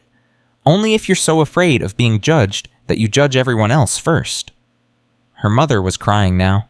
Not the angry tears Sarah had seen before. These were different. Deeper. The tears of someone whose walls were finally crumbling. I gave my baby away, her mother said so quietly Sarah almost didn't hear. I gave her away because I was terrified of becoming my mother, of being judged the way I knew my mother would judge me. And then I spent the next 30 years becoming exactly what I was afraid of. I know. I didn't know Eleanor had her. I didn't know until years later after Grace was already gone, and by then it was too late. It was too late for everything. It's not too late now. Her mother looked at her with red-rimmed eyes. How can you say that after everything I've done to you? Because I'm not going to let the cycle continue. I'm not going to let my daughter grow up in a family that destroys each other. Sarah reached across the table and took her mother's hand. But I can't do it alone. I need you to choose Mom, right now. Are you going to keep being the person Grandma made you, or are you going to be someone different? Her mother stared at their joined hands. For a long moment she didn't move. Then she squeezed Sarah's fingers. I don't know how to be different, she said. I've been this way for so long. I don't know who I am without the anger. Then we figure it out together, day by day, that's all I'm asking. Your father will never agree to this. Dad isn't the one I'm asking. Another long pause. Then slowly her mother nodded. Okay, she said. I'll try. It wasn't forgiveness. It wasn't reconciliation. It wasn't anywhere close to healed. But it was a beginning. 1 week later, 12 weeks since Sarah had moved into the mansion, the restoration was nearly complete. Every room on the main floor was now functional. The upstairs bedrooms were being painted. The electrical system had been updated. The heating worked flawlessly. And the community had grown around Sarah in ways she never could have imagined. Robert Huang had become her unofficial guardian, checking on her daily, bringing food his wife Martha prepared. Margaret Chen visited every afternoon, helping Sarah sort through Eleanor's papers and plan for the future. James came by every weekend, working on whatever project needed attention. Even some of the neighbors who had been skeptical at first were now stopping by to offer help or just to see the transformation. The mansion that had been frozen and forgotten was coming back to life. But Sarah knew the real test was still coming. Her due date was 3 weeks away. The baby could arrive at any time. Have you thought about names? Margaret asked one afternoon. Eleanor, Sarah said without hesitation. Her name will be Eleanor Grace, after the aunt who saved me and the sister I never knew. Margaret's eyes filled with tears. Eleanor would have loved that. I hope so. She would have loved everything you've done here. The way you've rebuilt this house, the way you've rebuilt yourself. I couldn't have done it without help. That's the point, isn't it? None of us can do it alone. Eleanor knew that. She spent her whole life helping people because she understood that we survive together or not at all. Sarah put her hand on her belly. Eleanor Grace kicked in response. She's going to grow up in a house full of love, Sarah said. That's all I want for her. That's all any of this has been for. 2 days later, Sarah's water broke. It was 3 a.m. She was alone in the mansion, the contractions hitting her in waves that left her breathless. She called Robert first. The baby's coming, she gasped. I need to get to the hospital. I'm on my way, 5 minutes. She called Margaret next. I'll meet you there. Don't panic. Everything is going to be fine. She called James. Holy shit. Okay, I'm coming. Don't have the baby until I get there. I'll try not to. By the time Robert pulled into the driveway, Sarah was doubled over on the front porch, gripping the railing with white-knuckled hands. Deep breaths? Robert said, helping her to the car. Martha had 4 kids. I've seen this before. You're going to be okay. Easy for you to say. Robert laughed and drove as fast as legally possible toward the hospital. The next 12 hours were a blur of pain and exhaustion and fear. And finally, the most beautiful sound Sarah had ever heard, a baby crying. It's a girl, the doctor announced. Healthy and beautiful. They placed Eleanor Grace Mitchell in Sarah's arms, and everything else, the pain, the fear, the years of rejection and cruelty faded away. This was her daughter. This was the beginning of everything new. Hi, baby girl, Sarah whispered, tears streaming down her face. I'm your mama, and I'm going to love you more than anything in this world." Margaret Chen was the first to hold her after Sarah, then Robert, then James, who looked terrified but somehow managed not to drop her. And then an hour after the birth, there was a knock on the hospital room door. Sarah looked up. Her mother stood in the doorway, hesitant, uncertain, holding a small stuffed rabbit in her hands. "Can I come in?" she asked. Sarah hesitated. Part of her wanted to say no. Part of her wanted to protect her daughter from the woman who had caused so much pain. But then she remembered their conversation at the coffee shop, the tears, the trembling hands, the first crack in armor that had been built over a lifetime. "Yes," Sarah said. "Come in." Her mother approached the bed slowly, her eyes fixed on the baby in Sarah's arms. "She's beautiful," she whispered. "Her name is Eleanor Grace." Her mother flinched at the names. Eleanor, the aunt she had tormented. Grace, the daughter she had given away. "That's a good name," she said quietly. "Would you like to hold her?" Her mother looked shocked. "You would let me—" "If you want to." For a moment, Sarah thought her mother would refuse, would retreat behind the walls she had built. But instead, she reached out with trembling hands and took her granddaughter. The moment Eleanor Grace settled into her grandmother's arms, something changed in Margaret Mitchell's face. The hardness that had defined her for so long seemed to soften. The walls seemed to crack a little more. "I'm sorry," her mother said, still looking at the baby. "I'm sorry for everything. I know. I don't deserve your forgiveness." "Probably not, but Eleanor Grace deserves a grandmother, and you deserve a chance to be different." Her mother looked up, tears streaming down her face. "How can you be so kind after everything I've done?" "Because someone taught me that cruelty doesn't have to be passed down, that we can choose to be different." Sarah smiled. Her name was Eleanor. Her mother held the baby for a long time. Neither of them spoke. Neither of them needed to. Something was healing. Slowly. Imperfectly. But healing nonetheless. 3 days later, Sarah brought Eleanor Grace home to the mansion. Robert had organized a welcoming committee. Margaret Chen had decorated the nursery that volunteers had put together while Sarah was in the hospital. James had installed a car seat in Robert's car since Sarah didn't have a vehicle of her own. "This is your home," Sarah told her daughter as they crossed the threshold. "This is where we're going to build our life." Eleanor Grace slept through the whole thing, unaware that she was already changing the world simply by existing. That night, after everyone had gone home and the mansion was quiet, Sarah sat in the rocking chair Margaret had given her and fed her daughter by candlelight. She thought about Eleanor, who had never gotten to raise the babies she had tried to save. She thought about Grace, who had died too young to know how much she was loved. She thought about her grandmother Catherine, who had been broken by shame and had spent her life breaking others. She thought about her mother, who was trying, really trying to be different. The cycle had been going for generations. Shame and cruelty passed down like a family heirloom, poisoning everyone it touched. But it ended here, in this house, with this baby. "You're going to know you're loved," Sarah whispered to her daughter. "Every single day. No matter what mistakes you make, no matter what path you choose, you're going to know that you are enough exactly as you are." Eleanor Grace opened her eyes for just a moment, looking up at her mother with the unfocused gaze of a newborn. Then she closed them again and went back to sleep, secure in the arms of a woman who had fought through hell to hold her. The next morning, Sarah's phone rang. "Ms. Mitchell, this is Patricia Delgado from the Herald." "Patricia, hi, is everything okay?"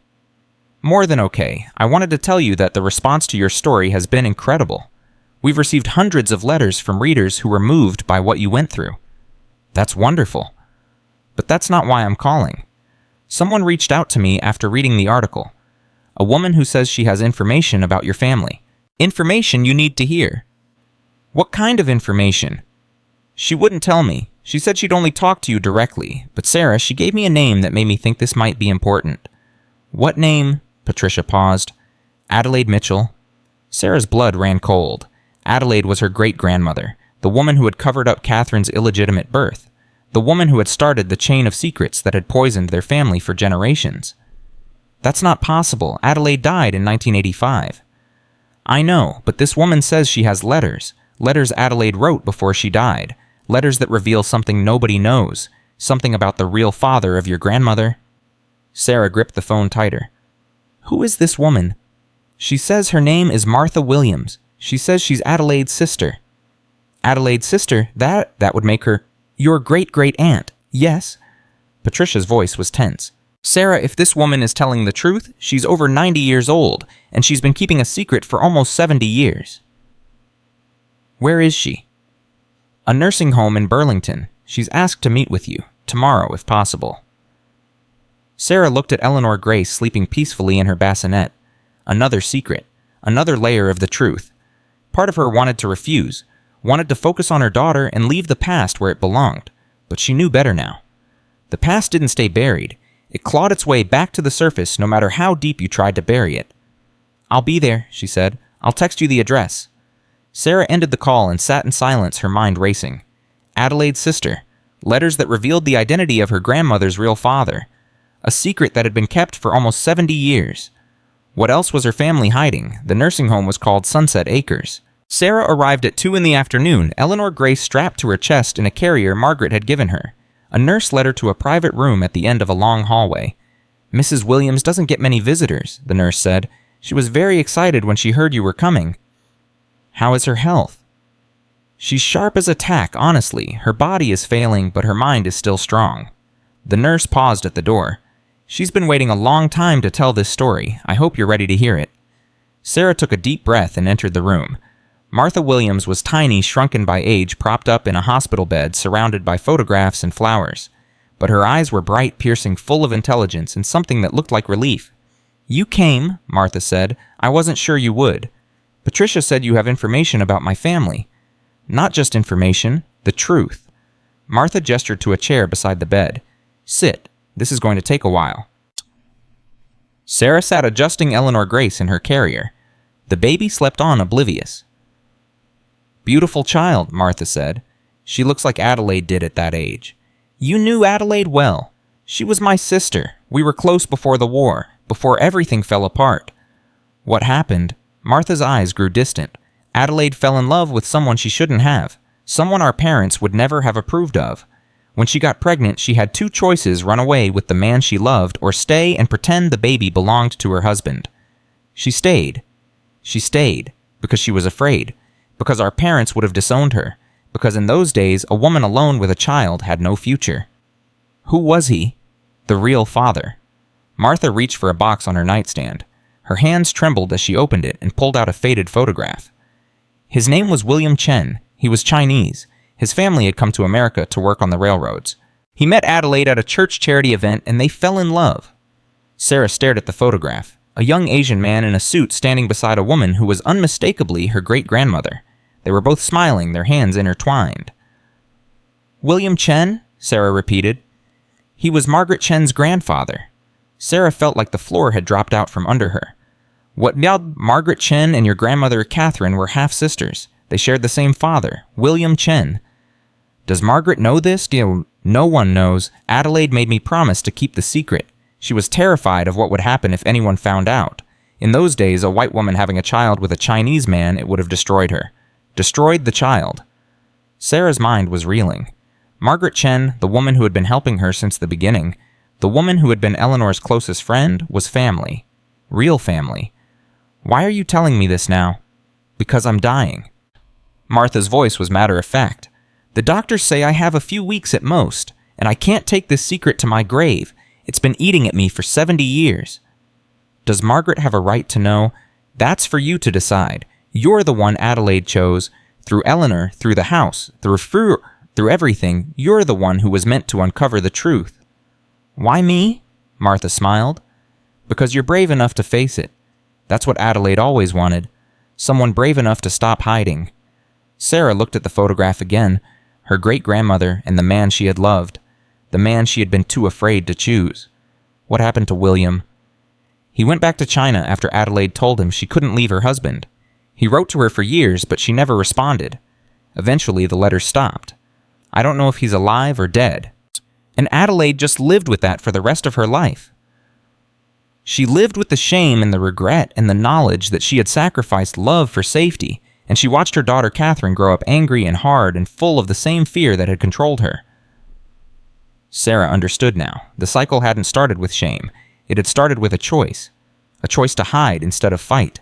A choice to protect a reputation instead of protect love. Adelaide had made that choice, and every generation since had paid the price. Thank you for telling me, Sarah said. What will you do with it? Sarah looked at her daughter sleeping peacefully against her chest, at the photograph of lovers who had been torn apart by fear. I'm going to tell the truth, she said. All of it, and then I'm going to build something better. Martha reached out and touched Sarah's hand. Adelaide would have been proud of you. She would have wished she had your courage. I'm not brave. I'm just tired of secrets. That's the same thing, child. That's exactly the same thing. Sarah left the nursing home with the photograph and a folder full of letters that Martha had given her. She sat in her car for 20 minutes, trying to process everything she had learned. Her family wasn't just connected to Margaret Chen through friendship. They were connected by blood, by a love story that had been buried for almost a century. She needed to tell Margaret. But how? How do you tell someone that everything they thought they knew about their family was incomplete? Her phone buzzed. A text from Margaret. How did it go? I've been worried about you. Sarah typed back, Can you come to the mansion tonight? I need to talk to you about something important. Of course. Is everything okay? Sarah looked at the photograph one more time. Two people in love, torn apart by the world they lived in. Everything is going to be okay, she typed. I just have something to show you. That evening, Sarah and Margaret sat in the sitting room of the mansion while Eleanor Grace slept in the nursery upstairs. What did Martha tell you? Margaret asked. Sarah handed her the photograph. Margaret looked at it confused at first, then her eyes widened. That's my grandfather, William Chen. She looked up. Who is the woman with him? Adelaide Mitchell, my great-grandmother. Margaret's face went pale. I don't understand. They were in love, Margaret, before Adelaide married her husband, before my grandmother Catherine was born. What are you saying? Sarah took a deep breath. Catherine wasn't Adelaide's husband's child. She was William's. Your grandfather's. She reached out and took Margaret's hand. We're family, Margaret. Real family. Your grandfather and my great-grandmother, they had a child together, my grandmother. Margaret stared at her in shock. That would mean that you and my grandmother were half-sisters, that you and my mother are cousins, that you and I, Sarah smiled through her tears, we're not just friends, we're blood. Oh my God. Margaret's hand went to her mouth.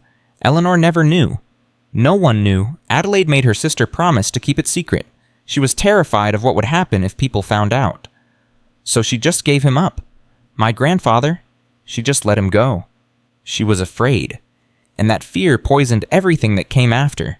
Every cruel thing my grandmother did, every secret my mother kept, every wall my family built, it all started with one woman who was too afraid to choose love. Margaret was crying now. All those years I spent with Eleanor, all those years helping your family, and I never knew we were actually family. You knew in the ways that mattered. Eleanor knew too. I think that's why she and your grandfather were so close. Something in them recognized the connection even if they couldn't name it. What do we do now? Sarah squeezed her hand. We stop hiding.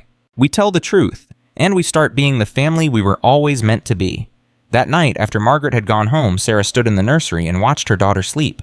4 generations of secrets. 4 generations of shame. 4 generations of women who had been too afraid to live authentically. It ended now. Eleanor Grace would grow up knowing the truth about her family. All of it. The painful parts and the beautiful parts. The mistakes and the redemption. She would know about Adelaide and William, the lovers who were torn apart. About Catherine, the broken woman, who became cruel because she was never allowed to heal. About Margaret, the mother who gave away one child and nearly destroyed another. About Eleanor, the aunt who spent her life making up for sins that weren't hers. And she would know about Sarah, the young woman who had been thrown out into the cold and had found warmth in the most unexpected places, who had rebuilt a frozen mansion with her bare hands, who had broken a cycle of cruelty by choosing love instead of fear. You come from survivors, Sarah whispered to her sleeping daughter. You come from people who made terrible mistakes and people who made beautiful sacrifices. You carry all of it in your blood. She touched Eleanor Grace's cheeks, soft as silk. But you don't have to carry the shame. That part is over. That part ends with me. The baby stirred, opened her eyes for a moment, and looked up at her mother. Then she smiled. Her first smile. And Sarah knew with absolute certainty that everything was going to be okay. 6 months had passed since Eleanor Grace came into the world, and the mansion on Winthrop Lane had become something Sarah never could have imagined. She stood in the grand sitting room watching volunteers set up chairs for the first official meeting of the Warmth Initiative. 23 people had confirmed they would attend. 23 strangers who wanted to continue Eleanor's work. "Nervous?" Robert asked, appearing beside her with a cup of coffee. "Terrified," Sarah admitted. "Good, means you care." The doorbell rang. Sarah opened it to find Margaret Chen standing on the porch with a woman Sarah didn't recognize. "Sarah, this is Dr. Patricia Reyes. She's the director of the Vermont Community Foundation. She read your proposal and wanted to meet you personally." Sarah's heart leaped.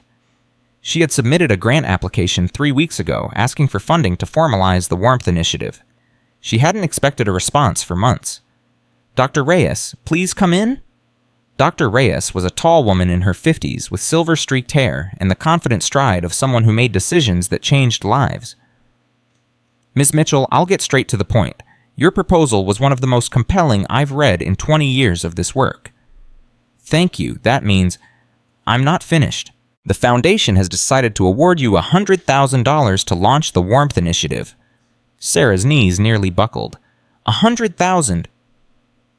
It's a 3-year grant, renewable if you meet certain benchmarks. Dr. Reyes pulled an envelope from her briefcase. "The full details are here, but I wanted to deliver the news personally because, frankly, your story inspired me. A young mother abandoned by her family rebuilding a mansion with her bare hands while pregnant. That's the kind of determination that changes communities." Sarah took the envelope with trembling hands. "I don't know what to say." "Say you'll make Eleanor proud. From what Margaret has told me, that's all she ever wanted." After Dr. Reyes left, Sarah sat at the kitchen table and cried. Margaret sat beside her, one hand on her shoulder. "Eleanor would be so happy," Margaret said. "I keep thinking she's going to walk through that door, tell me I'm doing everything wrong." "She wouldn't say that. She'd say you're doing everything right." Eleanor Grace started crying from the nursery upstairs. Sarah wiped her eyes and went to her daughter. "Hey, baby girl, did you hear the news? We're going to help a lot of people." Eleanor Grace grabbed Sarah's finger and held on tight. The first meeting of the Warmth Initiative was standing room only. Sarah had expected maybe 20 people. Over 50 showed up, filling every chair and lining the walls of the sitting room. She recognized some faces. Robert and Martha Huang. Dorothy Phillips, the woman Eleanor had helped for years. Helen Kowalski, the nurse who had given her Eleanor's final letter. James sitting in the front row with a nervous smile. And in the back, standing alone by the door, her mother. Sarah's heart clenched when she saw her. They had been meeting regularly since Eleanor Grace was born. Small conversations that were slowly building towards something real. But her mother had never come to anything public, had never shown support in front of other people. Until now. Sarah took a deep breath and began to speak. "Thank you all for coming. Most of you knew my great-aunt Eleanor. Some of you were helped by her without ever knowing who she was. Tonight I want to tell you about her vision and how we're going to carry it forward." She talked for 20 minutes about Eleanor's secret charity, about the anonymous donations, the paid heating bills, the neighbors who survived brutal winters because of one woman's quiet generosity. "Eleanor believed that everyone deserves warmth," Sarah said. "Not just physical warmth, though that's where we'll start, but the warmth of knowing you're not alone, the warmth of a community that looks out for its own." She outlined the plan. The Warmth Initiative would provide emergency heating assistance, connect people with repair services, offer temporary shelter during the coldest months. They would train volunteers to identify neighbors in need and help without judgment. "This isn't charity," Sarah said. "This is family, because that's what a community is, a family we choose." When she finished, the room was silent. Then Dorothy Phillips stood up. "I want to be the first volunteer. Eleanor saved my life 3 winters ago when my furnace died. I've been waiting 30 years to pay that forward." One by one, others stood. Helen Kowalski, Martha Huang. People Sarah had never met but who had been touched by Eleanor's kindness. And then from the back of the room, her mother's voice. "I want to volunteer too." Everyone turned. Margaret Mitchell stepped forward, her face pale but determined. "I know what people think of me. I know what I've done. But my Aunt Eleanor was a good woman, and my daughter is trying to continue her work. I want to be part of that." Sarah felt tears prick her eyes. "Mom, I'm not asking for forgiveness. I'm asking for a chance to do better." The room was quiet. Sarah could feel people watching, waiting to see how she would respond. "Everyone deserves a chance to do better," Sarah said. "That's what Eleanor believed. That's what the Warmth Initiative is about. Her mother nodded, a single tear sliding down her cheek. It was the first time Sarah had ever seen her cry in public. Something fundamental had shifted. 3 months later, the Warmth Initiative helped its first family. The Hendersons lived on the other side of town. Father laid off from the mill, mother working 2 jobs, 3 kids under 10. Their furnace had died in the middle of January, and they couldn't afford to replace it. Sarah got the call from a volunteer who had noticed the kids wearing coats inside the house. "We'll be there in an hour," Sarah said. She mobilized Robert and 2 other volunteers. They assessed the furnace, determined it couldn't be repaired, and arranged for a replacement to be installed that same day. The mother, Linda Henderson, started crying when Sarah told her there was no charge. "I don't understand. Why are you doing this?" "Because someone did it for me once, and for my great-aunt before that, and for countless other people who needed help and didn't know who to thank." Sarah squeezed her hand. "Someday, when you're back on your feet, you'll help someone else. That's how it works." "I don't know how to repay you." "You just did." By the end of the first year, the Warmth Initiative had helped 47 families. Volunteers had donated over 3,000 hours. The local newspaper ran a feature calling it Eleanor Mitchell's Living Legacy. But for Sarah, the most meaningful moment came on a quiet Tuesday afternoon in March. She was in the mansion's kitchen feeding Eleanor Grace when there was a knock at the door. Her father stood on the porch. Sarah hadn't spoken to him since before Eleanor Grace was born. He had sent a card when she was in the hospital, a brief note of congratulations that felt hollow and distant. He had never called, never visited. "Can I come in, Nun?" he asked. Sarah hesitated. Every instinct told her to refuse. This man had walked away when she needed him most, had let her mother throw her out into the cold, had kept secrets that poisoned their family for decades. But Eleanor Grace was in her arms, and Sarah had promised her daughter something different. "Yes," she said. "Come in." Her father moved through the house slowly, looking at everything Sarah had rebuilt. The repaired walls, the polished floors, the photographs of Eleanor she had hung throughout. "You did all this yourself?" he asked. "I had help, a lot of help. Your mother told me about the initiative, about how many people you've helped." "Mom's been volunteering twice a week." Her father's face registered surprise. "She didn't tell me that." "There's a lot you two don't tell each other." He flinched at the words but didn't argue. They sat at the kitchen table, Eleanor Grace between them, and for a long moment neither spoke. "I came to apologize," her father finally said, "for everything." "Which part?" "All of it. For not standing up to your mother when she threw you out, for keeping secrets about the past, for being a coward my entire life." "Why now?" "Because I'm sick." He met her eyes. "Lung cancer, stage 3. The doctors say I have maybe a year, maybe less." Sarah felt the words hit her like a physical blow. "Dad, I don't want sympathy. I want you to understand why I'm finally saying what I should have said a long time ago." He reached across the table and took her hand. "I'm proud of you, Sarah. What you've done with this house, with the initiative, with your life, it's more than I ever accomplished. You're stronger than I ever was."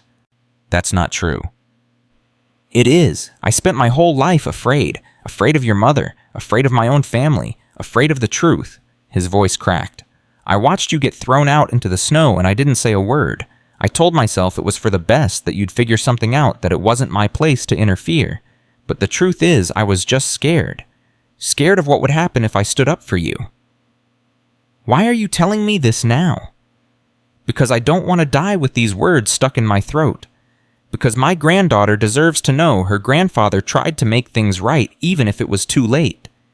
Eleanor Grace made a small noise, and Sarah's father looked at her with something Sarah had never seen in his eyes before.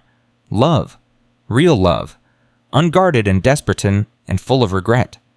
"Can I hold her?" he asked. Sarah placed Eleanor Grace in his arms. Her father's hands trembled as he cradled his granddaughter, tears streaming silently down his face. "She's beautiful," he whispered. "She looks like you did at that age." "Everyone says she looks like Eleanor." "That too." He touched the baby's cheek. "Eleanor Grace. That was a good choice. Better than anything we Mitchells have deserved." They sat together for an hour talking about nothing and everything. Her father held Eleanor Grace the entire time, unwilling to let her go, as if he could make up for years of absence in a single afternoon. When he finally left, Sarah walked him to the door. "Thank you for letting me in," he said. "Thank you for finally showing up. I should have done it sooner." "Yes, you should have." He nodded, accepting the truth without argument. Then he said something that surprised her. "Your mother loves you. I know it doesn't seem like it. I know she's hurt you in ways that can never be fully forgiven. But she loves you, Sarah. She just never learned how to show it." "I know." "She's trying. These past few months, she's been trying harder than I've ever seen. The volunteering, the therapy she started going to, the way she talks about you and the baby." He paused. "I think losing you was the wake-up call she needed. I just wish it hadn't taken something so terrible to make it happen." "So do I." Her father hugged her then for the first time in as long as Sarah could remember.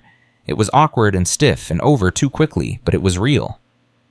"Take care of yourself, Sarah. Take care of that baby, and take care of this house. It's where you belong." "I will." She watched him drive away Eleanor Grace in her arms and felt something she hadn't expected. Not forgiveness, not yet. Maybe not ever. But peace. Her father died 8 months later. Sarah was at his bedside when it happened, along with her mother and James. They had spent the final weeks rotating shifts, making sure he was never alone, making sure he knew he was loved, even if they couldn't forget what he had done. In the end, he went quietly slipping away in the early hours of a Tuesday morning, while Sarah held his hand. "I'm sorry," were his last words. "For everything." Sarah had squeezed his fingers and whispered, "I know, Dad, I know." The funeral was small. Her father had wanted it that way. No big church service, no public displays of grief. Just family and a few close friends gathered at the cemetery. Sarah stood beside her mother as they lowered the coffin into the ground.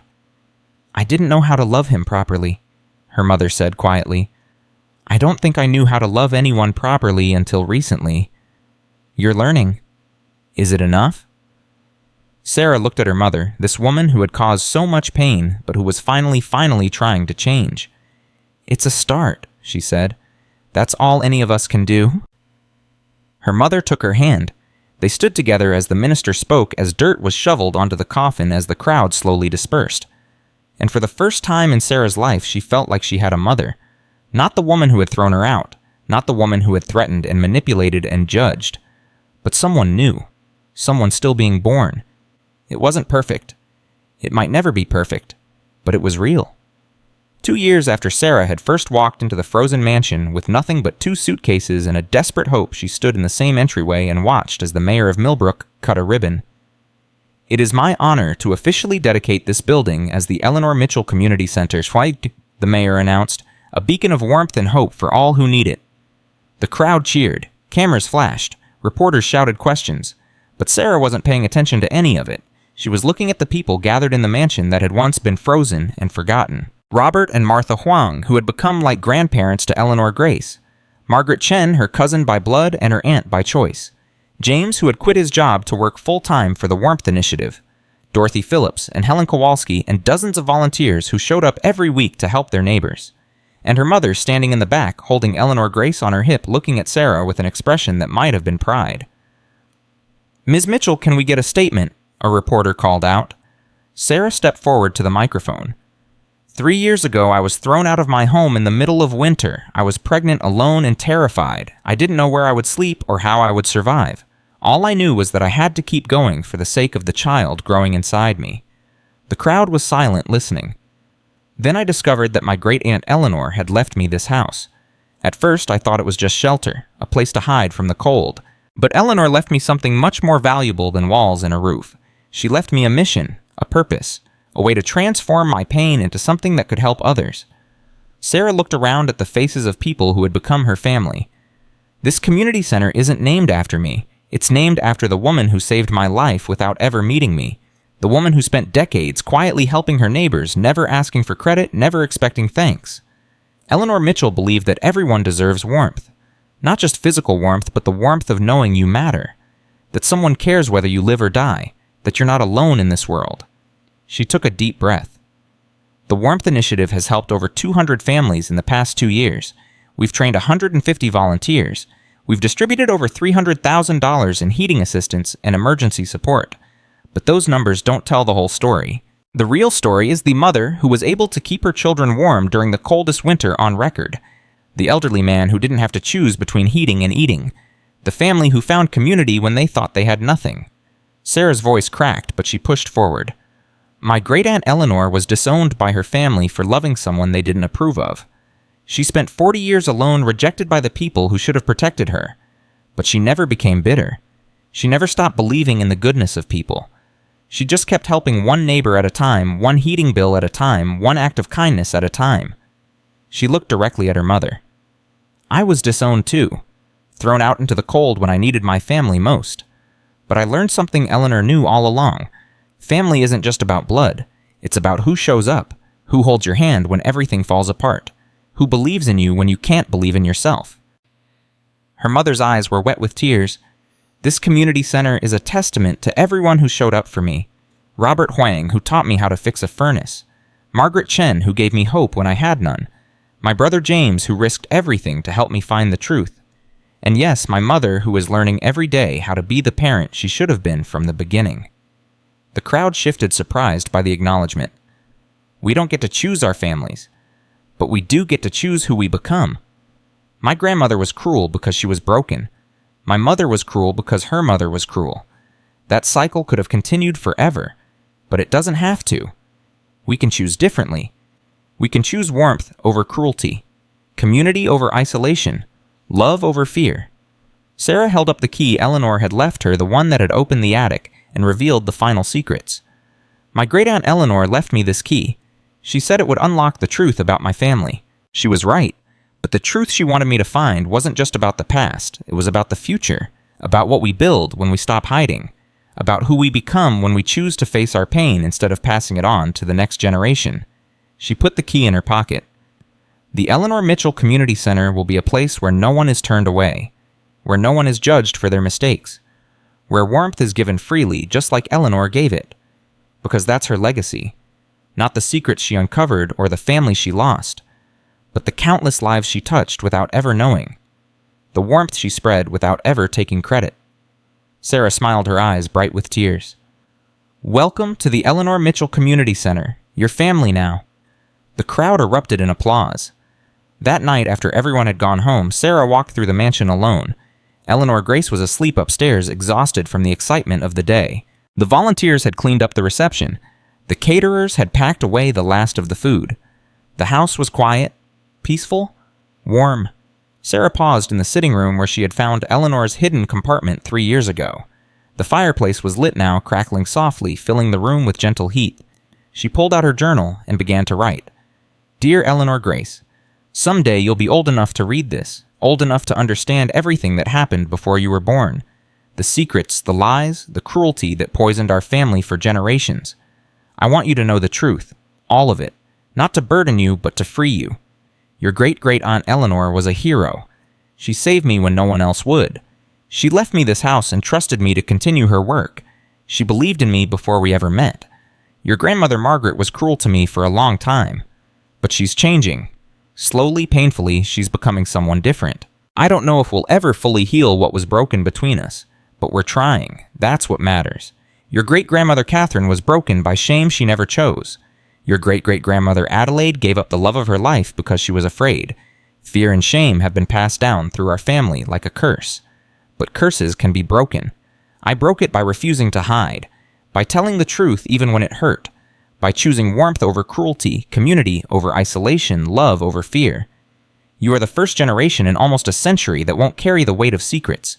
You will grow up knowing exactly who you are and where you come from, the good parts and the bad parts, the heroes and the villains, the love stories and the tragedies. And you will know above all else that you are loved, completely, unconditionally. No matter what mistakes you make or what path you choose, that is my legacy to you. Not this house, though it's yours if you want it. Not the Warmth Initiative, though I hope you'll carry it forward someday. My legacy is this: you are enough, exactly as you are. You don't have to be perfect. You don't have to hide your struggles. You don't have to pretend to be something you're not. You just have to be warm, to yourself, to others, to the broken people who cross your path and need someone to see them. That's what your great-great-aunt Eleanor taught me. That's what I'm teaching you. The frozen mansion is warm now, and so am I. I love you more than words can say. Your mother, Sarah. She closed the journal and looked around the room. 3 years ago, this house had been a ruin, frozen, forgotten, falling apart, a monument to secrets and shame and a family that had lost its way. Now it was alive, filled with warmth and light and the promise of a future built on truth. Sarah climbed the stairs to Eleanor Grace's room and stood in the doorway, watching her daughter sleep. 2 years old now. Walking and talking and full of more energy than Sarah knew what to do with. She had Eleanor's eyes, people said. Kind and bright and full of fire. I did it, Sarah whispered. I broke the cycle. She's going to be okay. Eleanor Grace stirred, opened her eyes, and smiled. Mama.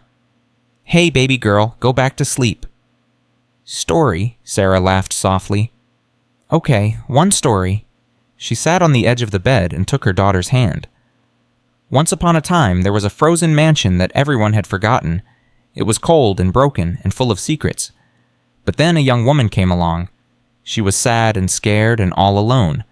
Everyone told her she was worthless. Everyone said she would never amount to anything.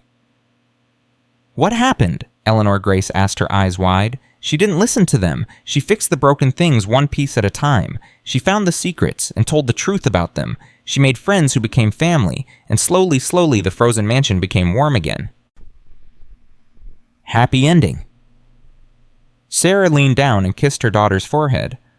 The happiest, because the young woman learned something important. She learned that being thrown out into the cold was the best thing that ever happened to her, because it led her to the place she was always meant to be, to the family she was always meant to find, to the daughter she was always meant to have. Eleanor Grace's eyes were closing. Love you, Mama. I love you too, baby girl, more than anything in this world. Sarah stayed until her daughter was asleep, then walked to the window and looked out at the night sky. The stars were bright over Millbrook. Somewhere out there, Eleanor was watching. Sarah was sure of it. Thank you, she whispered, for believing in me, for leaving me this house, for showing me what warmth really means. The wind rustled through the trees, and Sarah could have sworn she felt a gentle hand on her shoulder, a presence, a blessing. Then it was gone and she was alone again, but not really alone, never really alone, not anymore. She went to her own room, the same room she had chosen that first terrible night 3 years ago, the same room where she had huddled under blankets and wondered if she would survive. Now it was beautiful, restored, transformed, just like her. Sarah lay down in her bed in her house in the life she had built from nothing. She thought about everything she had been through, the rejection, the fear, the cold that had seeped into her bones and made her wonder if she would ever feel warm again. She thought about Eleanor, who had faced the same cold and had chosen to spend her life warming others. She thought about her mother still learning, still growing, still becoming someone new. She thought about Eleanor Grace, who would never know the shame that had poisoned 4 generations of Mitchell women.